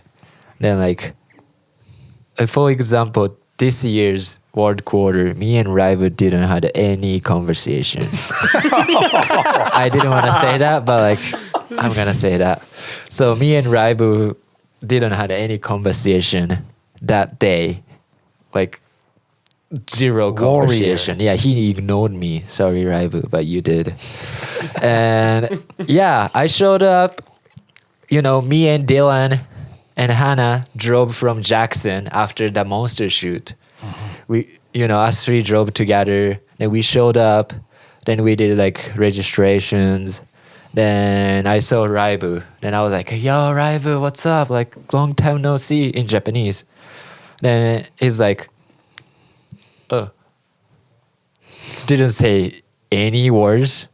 He was like, oh. Then we didn't high five or hug. And I was like, well, okay, it started already. Game on. Yeah, I know you are that person, but like it's already started. All right, let's go, right? And don't get me wrong, me and Raibu is a really good friend, and we almost grew up together back in the day. So, and contest started. I was like just smoking split, doing my shit, taking slow. I was like, I always showed up like trying to take it slow because it ended up you gotta hit it till 4 p.m. So you don't want to push too hard at the beginning. So I was just taking slow, take a break, take a chill laps. But like during that, Raibu was like hiking, trying to like make sure he could find a good wall to go big. He's like productive guy, so he's like on it. And I was like, okay, whatever. And I'm just doing my shit. Then ended up, time flies by around 2 p.m. Everyone's legs are getting tired. I'm getting exhausted. Then like Pat was saying, all right, if you think you are in the final, start hiking up. And I was like, that's kind of pressure. I gotta go. Then I started hiking. Then Raibu went to first. He started like hawking his body. Then I was like, bro, can we just like take it easy? Like for like till the last few runs? Because you know what's gonna happen. We know what's gonna happen next. Then like I was like slowly put like a little heights on it every single run. Then ended up, Pat pick picked us, me and Raibu, to take a sled laps at the end. And I was like, all right, I gotta go now. So like, what I want to say is like, my mentality a whole day isn't like trying to like go that high or like trying to be like highest person of the day, but ended up I just, I feel that against vibe from Raibu, then like I have that mentality too. So like that kind of like sparked each other, then just do it. So like when you actually trying to go bigger, you're just like trusting yourself. Then like don't be a pussy. That's it. Like that's it. Like I don't have any tip to go higher because I can't do quarter pipe. I'm not like grew up doing quarter pipe, so I'm not good at it. You're the world quarter pipe champion, though. Just gonna say that. Yeah, not good at it. But he's not good. He's not good at quarter pipes. Imagine if he grew up riding quarter pipe. Holy game over. Shit. Yeah, that would Game be good. over. Yeah. Yeah. But like, yeah, what I want to say is like, Pat, just like don't be a pussy, right? Go straight, trust yourself. And have a worthy adversary that also wants to beat you. You know, that's what they should put in the Olympics, honestly. Imagine just a quarter pipe contest. For sure. It's going to be fun. Bring back QP contest. Dude, somebody would definitely die. Almost guaranteed. Yeah. Like there would be a leg buckle situation in the finals. Like going huge. Just going massive. Yeah. I always think about like, while doing world quarter, someone's going to die. Mm-hmm. I'm like, wow. I'm so glad people are okay every time, because people are trying, include People myself. do go down. You took a good one. I took a good one this year. That was bad. My back was like actually like this like little tweaked. Like you couldn't really walk. Yeah. But you went to the bar. About it. But you went to the bar. I went to the bar for sure. Finished the I showed job up later after that party. night. Then I sat at one place and I didn't move for a while. And people was like, Yuki, are you good? Like fucking champ. What are you doing over here? I'm like sitting at the chair. I can't move. I can't. Champ can't move. Champ can't move. Was the answer? Yeah. Just don't be a pussy. Trust yourself. Don't be a pussy. Always. Also, thinking about this, when I was talking to Coop, he was mentioning that this winning world quarters was a big deal because earlier in the season you had shattered your knee and you were having a hard time kind of battling that injury, coming back, having knee pain. I want to hear about this injury and what happened and the road to recovery. Yeah, that was biggest injury in my life. I mean, that was first and last biggest injury in my life. I've had a couple injury in my life, but I've never had a major injury. I have to like go to PT every day or like had a surgery, then like had to deal with it. So that was definitely huge time for me in my career. And what's happened was we were filming in the backcountry, like 10, 15 miles deep. The place called Willow Creek around Stavary, Wyoming. And we were trying to film some lines, right? Then that year was 23 and 4 years. And when was it? I don't even remember. End of February. That was end of February. And we didn't have much snow. It was like covered and okay. We could start filming. Not the best condition yet. But like we were like so hungry about it. We were like, we need fucking go get him. Then we went out. So we went out a day before too. Then we didn't get much sunlight. So we filmed like a little fillers close to that place, close to that spot. A day before, it was successful. Then we went back the next day. the weather was like, in and out, window shopping. But that's totally fine. That's all we do in backcountry. So I was like, I did a warm-up run. Then like I start hiking up towards the spot that I want to go. Then found the one sun pocket. I dropped. Then the first run was fine. I landed my first run. The second run, I picked a different spot, which was like, that where I shattered my knee. Then I went back again.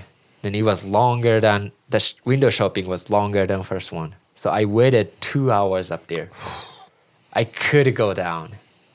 But like I was waiting. I was like, I need this fucking clip. So like I waited. And ended up sun showed a little bit. Then I rushed, strapped in. Then I checked photo from down there again before I dropped. Then I was like, all right, I'm fine. I know where I'm going. Then I was like, Yuki, drop in 10. I called them. All right, I got copy. I drop. Then, the sun, the clouds covers the sun. Then I was like, fuck, whatever. I'm just going to go. Then like, I thought a lot of things. Like in that 5 seconds. Oh, the clouds cover the sun. Should I just drop it or stop? Right? Then like I had that moment, but like I was like, no. I've been waiting 2 hours. If this doesn't work, doesn't work. Then I kept going. Then I ended up, for sure, I got lost a little bit. Like not like major lost, but like I got lost like where I'm gonna jump off from the cliff. But like there's a pillow, like huge pillow. So like if you drop this way, you can could go that way. So I was like, whatever, just keep it cool. Then I landed. I butt checked on the first pillow because it was ice when I landed. Then I was like, what the fuck? Why it's ice? Then since this moment, I had too much things going on in my brain. So I'm not fucking ready to go in that line. But like there's no choice. Then I had to go. Then like I was like, all right, there's one more pillow. Then there's a rock down underneath. Then I gotta jump over the pillow towards the tree, right? And I was like trying to make sure where I'm going. Then I ended up found that tree was closer than I thought. So like I had to cut in little area than what I wanted to do. Then I scratched my knee to the rock underneath of that pillow. So I was like trying to jump off heel side, toe side, down the pillow. Then I ended up scratching my knee to the pillow like this. Then immediately I hit my knee. I was like, I fucked up. It didn't hurt, but like I heard some like that sound not supposed to be right there. Then I was like, holy shit, did I hit my knee? And I touched my knee. Then my knee was like, during riding, still like I'm riding down. Like a second or two later from my hit, then I touched my knee. Then my knee was like squishy, like slimy. Not what you want your kneecap to feel like. No. You remember like when you bending your kneecap is hard right there. But like that was like squishy. And I was like, I grabbed it and I was like, no, this is not good. And I started tomahawking. Front foot or back foot? Or back front, hood. Back knee. Yeah. Oof. But I still had a lot of speed. So like I had to tomahawk to stop. But while doing tomahawk, I'm like just holding my leg like this because I didn't want to move it. Yeah. I stopped it. I unstrapped. Immediately I stopped my GoPro. But like, yeah, that was How was getting out of there? You guys, you had to do an sled you extraction, out? right? So yeah, we trying to call heli and couldn't get in because of the weather. The cloud was too low to fly. So we had to get out with manpower. aka snowmobile. Then, yeah, I was like way up there still on the hill. So like people were just, Cooper came towards me first, but like even though he has boost, he has 9R, he couldn't make it. That's probably why he couldn't get up there, because he had a 9R. 9R. But if he had a turbo Skidoo, he probably would have been fine. But anyway, continue your story. Yeah. Anyway, yeah, he made it towards me, and he's like, "Are you okay? Like, what's up? What's good? Like, what's wrong?" Then I was like, my knee's fucked up. That's all I can say. I don't know what's going on, but my knee's fucked up. If I try to move, it's hard as motherfucker. So I can't move. Then between that communication, I was like feeling some confidence about him that we went to risk maturity together. Then like we studied together. We stayed same room, and we had a conversation, and I was like, yeah, I feel like this is the guy I can just like, leave myself.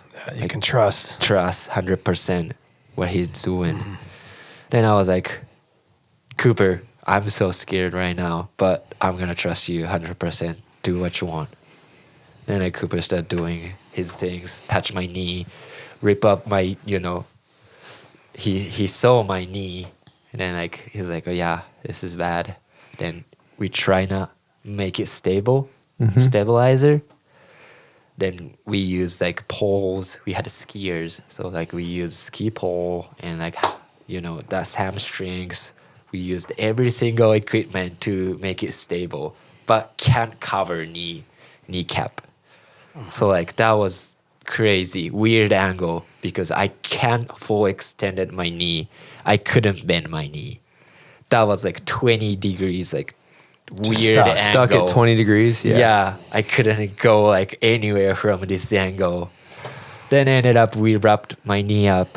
Then we had one split board. Filmer had a split board. Then that split board worked to make sled to go down that hill. If we only have regular riders, there's a not good way to make sled to rescue. Yeah. And there's a one split boarding, so like we swapped that split boarding bindings the other way, and we made like little solid sled bogan, because they're directional boards and you want them to float going down. That makes sense. So you don't want to do nose this way. Yeah, you want to be like nose same way. Yep. Then high back outside is Yep. the best.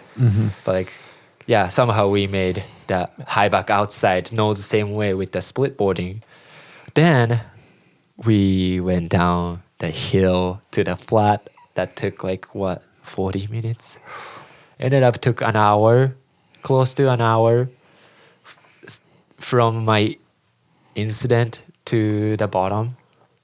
Then after that was like, we only had snowmobile out. So that wasn't. So you just sat on your sled with a splint and rode out? So one guy had a 174 truck. So like we put Taffy on the back. We put a bunch of bags underneath. So like we were like, I was on the reclining couch, like a solo reclining couch type of vibe. Back of snowmobile. Heavy. Then took 3 hours to the hospital, which was super productive for us, at least. Did you get cold? Did you get really cold out there? Were you okay? I got cold little bit at the end. Yep. So like I was sitting on the snow for 30 minutes. Yeah. That was like, time. I need to get something underneath. Yeah. But like that's only I didn't got like oh God, we're gonna die. No, gonna be like, no, that wasn't like that. So you get to the hospital, and what happens from there? Do you go right into surgery, or? Yeah, I got to the hospital, then I got my x-ray done, then doctor came back, and then he was like, impressive. have never seen like broken bone like this much. And I was like, You never want to impress the bro, doctor. like that's a wrong word to use it right now. Gnarly. But yeah, he impressed me. Then he told me, yeah, your kneecap is disappeared. Like it's over 10 pieces. Dust and crust. And I was like, what are you talking about? Like, where's my kneecap? And he's like, there's only I can only see big 3 pieces, and anything else is dust. What do you want to do? And I was like, that's not fucking question. What do you want to do? Like, what should I do? And he's like, you don't have any time because you have a hole on your knee, so you have to get surgery in 48 hours or whatever.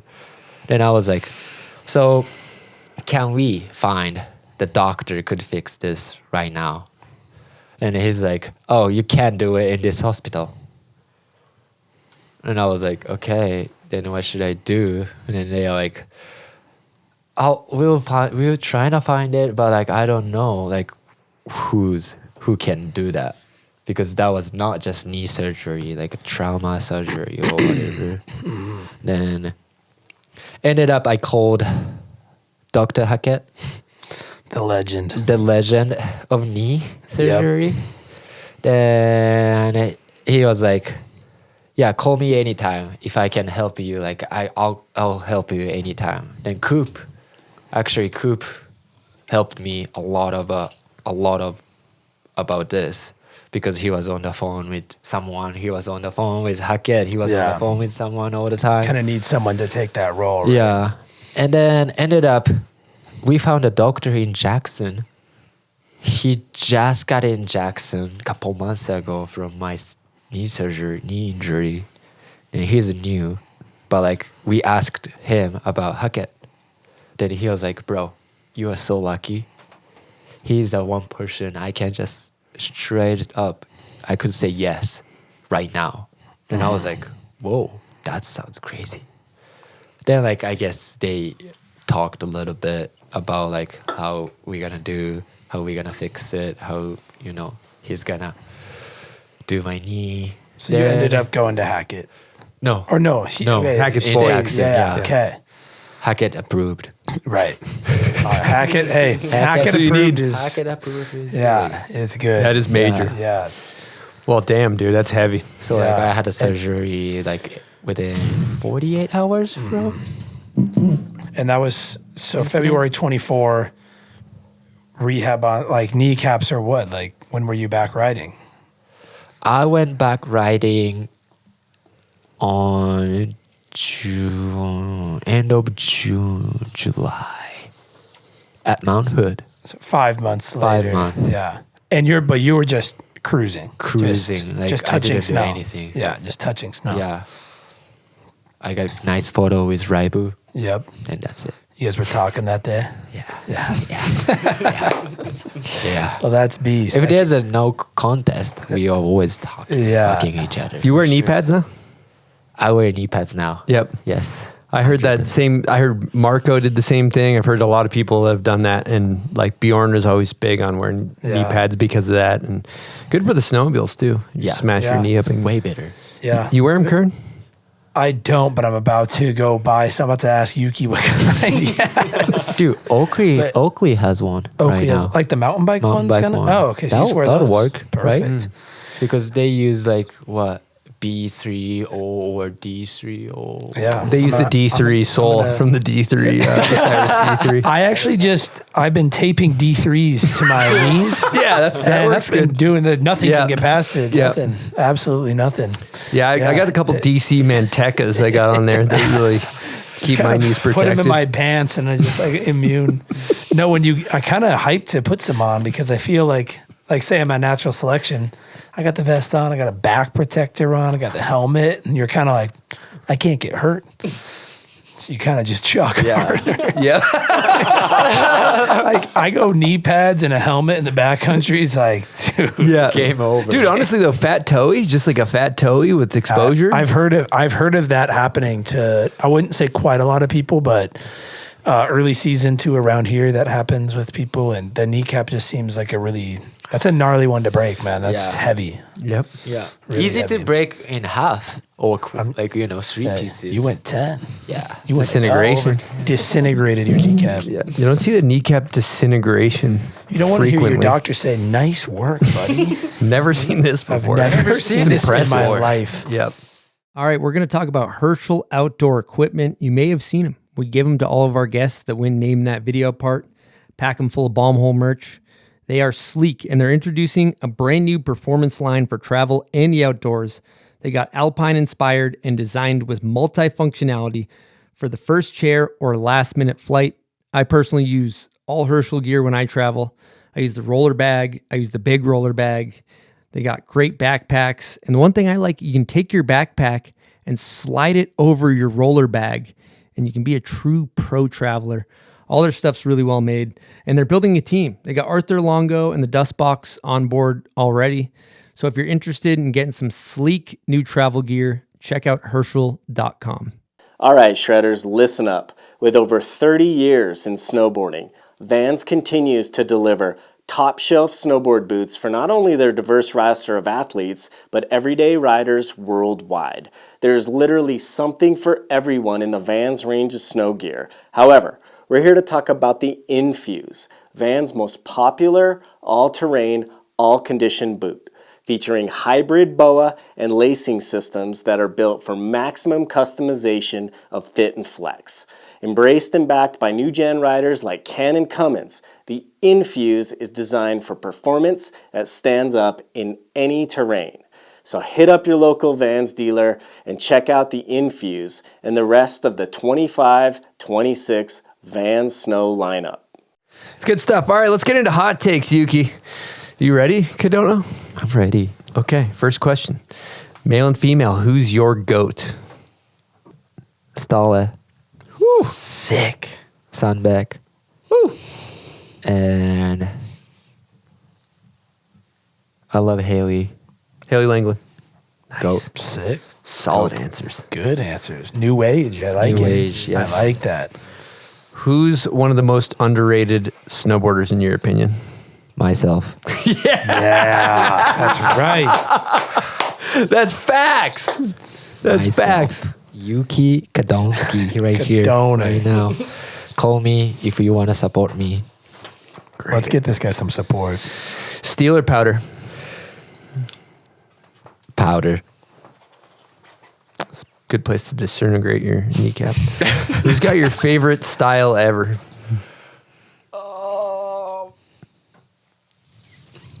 Nico. This guy can't miss. Who's your favorite up and coming rider?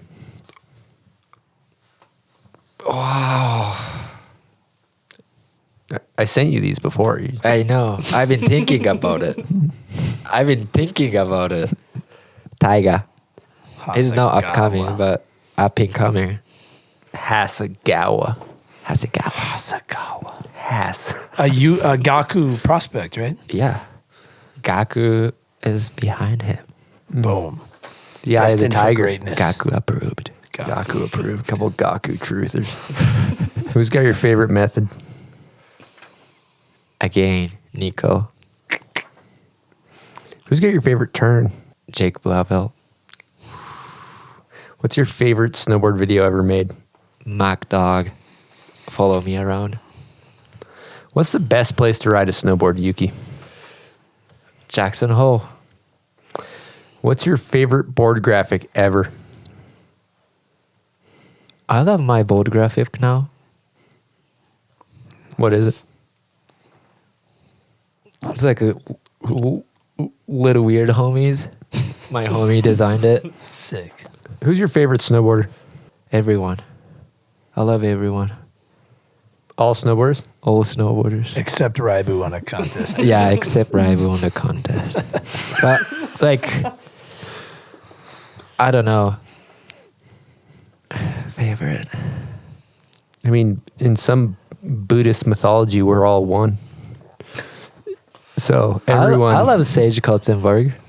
Okay. Yeah. There we go. Yeah. Good answer. Yeah. I love you too, Yuki. Lukey? Yuki Kadonsky. All right, what's the worst trick? Cab one back three off. I believe you Any did. rails. I believe you did that in one of your U.S. Open winning runs. I did that. Yes, sir. Not winning run, but yes, I did that. Winning multiple doesn't times. always feel good. I did that trick multiple times. Okay, if you could buy a snowboard that isn't your current board sponsor, like if you were to walk into a store and you had to buy something that wasn't your board sponsor, you got a Signal behind you. So this isn't. We all know you're rocking with Signal. What board are you buying? I feel like I have the answer. I'll buy K2 right now. Oh, you're just trying to get Kearney's sales up? No. Really trying It's to just like pump in me general. up right now. Okay. In general, But that was like the first company you rode for, right? Yeah. What, from Gaku? Okay. Yeah. Yeah. So I kind of like K2 There's- board and bindings. Yep. Yep. Cool. Looks cool and light and poppy. I like it. Would you buy the, what's the board you're on? Would you buy the Chris Grenier big burgundy snowboard from CAPiTA? It's a bomb hole. Would you give Bomb Hole any more money of royalties? Or they seem like they're doing pretty good here, actually. Sold out, unfortunately. We don't get you one for How's free. that buyback? How's that binding? It's a great binding. Works great. Bomb Hole approved. Yeah, it's bomb hole. Okay, dream sponsor, any sponsor in the world, doesn't have to be snowboard related. What is it? Ram. Dodge Ram? Dodge Ram.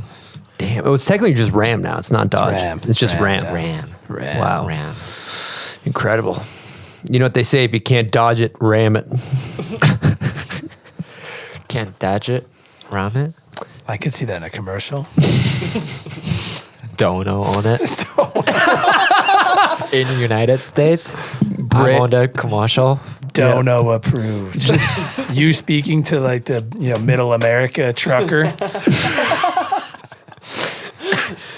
Brand new Ram 3500 donut die cut across the whole back window.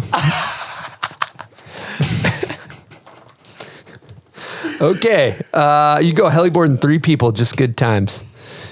Who are you taking? I will say, hypothetically, some people have taken Charlie Sheen. Who else? I believe we had a Mike Tyson. Mike Tyson. Yeah, you can take anyone. I'm just letting you know that Literally anyone. You can take anyone. I'll take Gaku for sure. Gaku.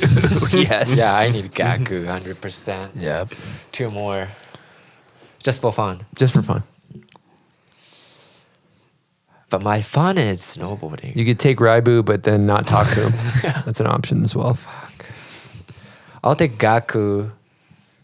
Fuck, my brain doesn't work that fun way. My brain works like strict way. Okay. So I want to take him. You're taking Sage? I want to take Sage. Can we Sage, talk Gaku? while we're riding? Yo, we can. We It's can. not a competition. We never Yeah, like okay. figure each other. Yeah, so okay. we're fine. You got one more seat. Oh, I want to bring Stala. That's. I love We it. can I make love this it. happen, Yeah. I Two goofy footers too, kind of leaves things open. Yeah, makes you look better when Yeah. the footage comes out. You See can how one this up them, is. do it switch. Yeah. Gaku could shoot photos. Yeah. He's Don't let him waste any of the POW. Keep him in the birds. Sounds like a realistic. plans. Yeah, a realistic that could plan. happen. We should make this happen. All right, last question. Worst trend. What you got? 2 baggy pants. Mm-hmm. I The feel Aladdin like, pants. yeah, That's valid. I like that baggy pants, but there's a level for sure. You can't go triple XL. Mm-hmm. You can only go or larger XL. You know, so like seeing like 2 baggy pants, kind of like. Not Yeah. rocking with the Aladdin fit. Let's talk about your setup. What board do you ride? I ride Signal snowboard, and I've been making pro model from them since 2022. Then it's been 3rd year, 4th year making it. Then I like it. Sick. Yeah. Bindings? Union bindings. Nice. Outerwear? Outerwear is Oakley. Hell yeah. Outerwear and goggles. Dope. Incredible. What's your angles? Do you know? My angle is... There's no bindings on that board. I see you looking over there. There are no bindings on the There's board no for the bindings. listeners. But he's looking at his setup. Figure it out. Envisioning by He has no idea what his angles are. I can already tell you that right now. My angle is 15 negative 6. Woo, good angles. Switchback 16. Yeah. And Is that the key? The wise is, I don't know how wide I ride. Back 14. Switchback 20, 160. What's the best setup for a quad 1980? The best setup for quad 1980 was 6 negative 9. Posi 6 Posi 6 negative 9. That was Posi 6 negative 9, 20.5 inch wide. Well, I know what I'm hitting when I can ride again. Yo, what up with that? You trying to go switch, or what's up with that -9 in the back, Posi 6? Like two clicks of forward lean in the back, one in the front. Yep. Wait, hold up. Don't you ride your bindings inside out? Just a toe strap. The toe strap. Toe strap is inside. So you click out, and then you. Yeah. So like I take the toe strap off from brand new binding, then swap it. So like ladder goes like this way and this way. Strap goes this way and this way. Why? Is that like what? Even up. So like when you strap in, I love tight bindings. Then when I tight hard, your pinky toes got smashed. You like went on the this. big toe.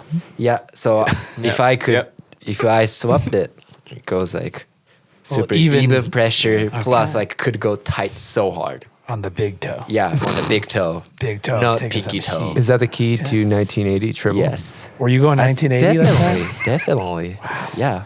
I've been locking that setup since when I was 13.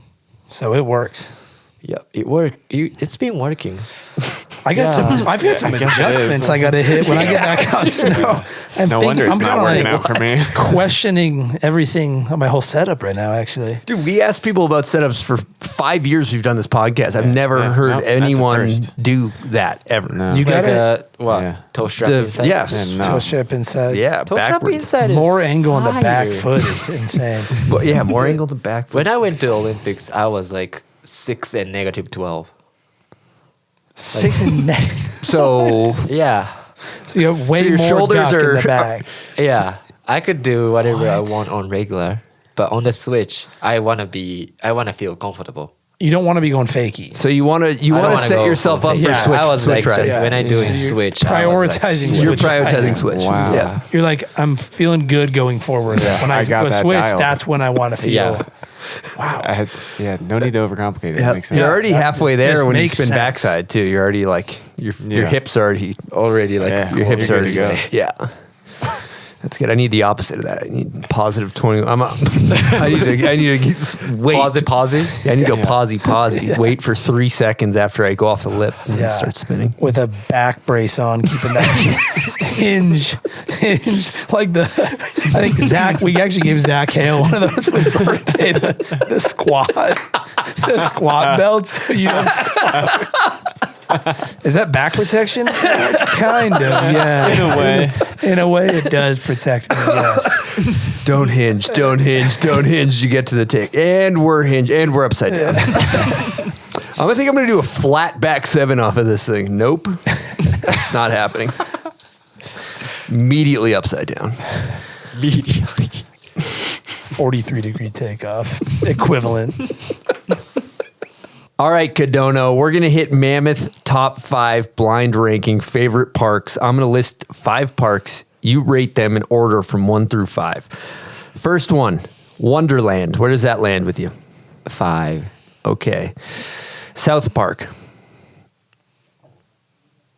4.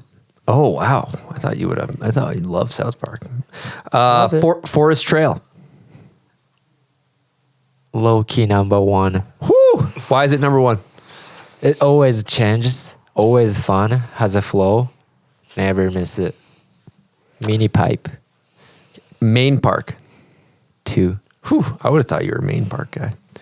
Going back 12 under the lift. No problem. Last one, Jibs and More. I guess I gotta go 3. Yep. All right. There it is. There it is. We're going to do an impromptu not related to Mammoth Mountain Resort, but just Mammoth, the town in general, best place to get a beer. Sage, you ready for this one? Yeah. Okay, first one, Clock Tower. 2. Gomez. 1. Pita Pit. Damn it. 3. Lockanucky. I messed all this up. 4. The Mammoth Mountain Inn lobby. 0. Can't get better. Okay, thank you for participating in that. That was a good time. It's been a good show. I went through all my notes. Anything else we should talk about, Yuki? Cab 12? Cap 12. Yeah, we should talk about Cap 12. That's at least my favorite trick. That's your favorite? At least. Least favorite? Least favorite least trick. favorite trick. Really? Why is that? Too easy for you? No, I don't like cabs. Too hard. Too hard. Yeah. Whoa. Cab is hard. That's like all I got. Yeah, I know. Is the cab 12. I Cab know, 12 like- is light for the kid over like here. watching you did fucking cab. The cab coup? Cab coup. The cab Teddy coup? Yeah, that was insane to me. The Like, Anagassy? How? The gas down? Yeah. How you can imagine you can do that? I kind of want you going like, what do you go like switch backside? I'm a but backside switch backside guy. Switch You stay backside stacked. flip though. Like go like the equivalent of the triple underflip, but switch backside. Just kind of like barrel, Misty. barrel roll. Barrel. I think it's Switch fun heel to- cup. Like a switch heel cup grab. His fundies are too good. Yeah, he couldn't do it. I don't That's think he why could do you it. probably can't do the Your cab fundamentals triples. are too Your good. fundies are too good. You're too actually. stacked. Yeah. I can show you some clips on how to hinge. You got How to to get a little pre-spin. bit more hinge actually going. You wanted to not snap off your tail. Just get real excited. Start going early. True. Don't pop. Leaning on the Don't toes pop. heavy. Where like if you're hitting the backcountry kicker with someone, they got bad fundies and they hit it, and then you have to touch up the lip every time. But when you go, they don't have to change anything. You're smoothed out. Yeah. Good stuff. Damn. So it's easier if you don't fall. I don't like falling. Yeah. Yeah. It's easier, right? You don't have to take the snow out from your pants. You don't have to wear bibs if you don't fall. You got good back rodeo 7. Did I? You did win a bomb hole cup, or you did back rodeo over on the the limo. QP too, right? Yeah. Where are we doing? When are we doing that in Distant Pal? Double back rodeo 10. I want to do that switch double back rodeo 12. That was sick. Judd Heynckes. Oh, Judd Judd. Heynckes. What grab? Everyone's talking. I guess same grab. Seemed to work. I guess that grab is only the way that trick's gonna exist. If you change the grab, that's not gonna work, right? It's like Seemed one way like- to find out. Yeah. Let's find out. With that rotation, I think so. I think Yeah. you could maybe do it with a different rotation, but not Switch Indy. Switch Indy poked, but it would come around way different, I think. What tiger do? Nose to tail. Yeah. Oh, yeah. No, he does Or nose to melon. Switch nose to stale. No, melon to tail. Are Melon you to Tyga's unofficial coach? I'm his mental coach.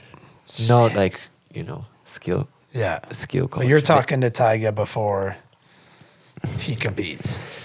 Not every time, but like I talked to him like before he got like better.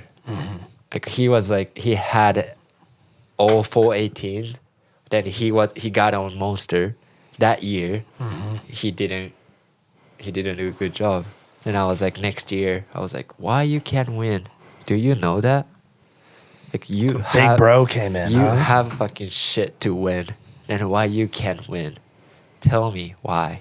And he told me a lot of things. And I was like, that's it. That's not gonna work. Just throw away. And now look at him. Do this. Who's going to win the Olympics slopestyle? Oh my God, I don't know. I can't even guess. It's so It's up for grabs. crazy right now. Ming? Hasegawa? I don't know. McMo. Hasegawa has a potential to win slopestyle though. What Honestly. about that X Games run? Red? That thing was crazy. X Games? His X Games run. Oh, The one before they went to the playoffs. Yeah. remember fuck yeah. that? Red's super consistent. Rez, consistent, Macmore. He might gonna come back. Let's give it up from what about Gaku. Gaku Gaku's can gonna be win. up there for sure. Yeah. What about Gaku taking the win? Yeah. Coach gets a ring too.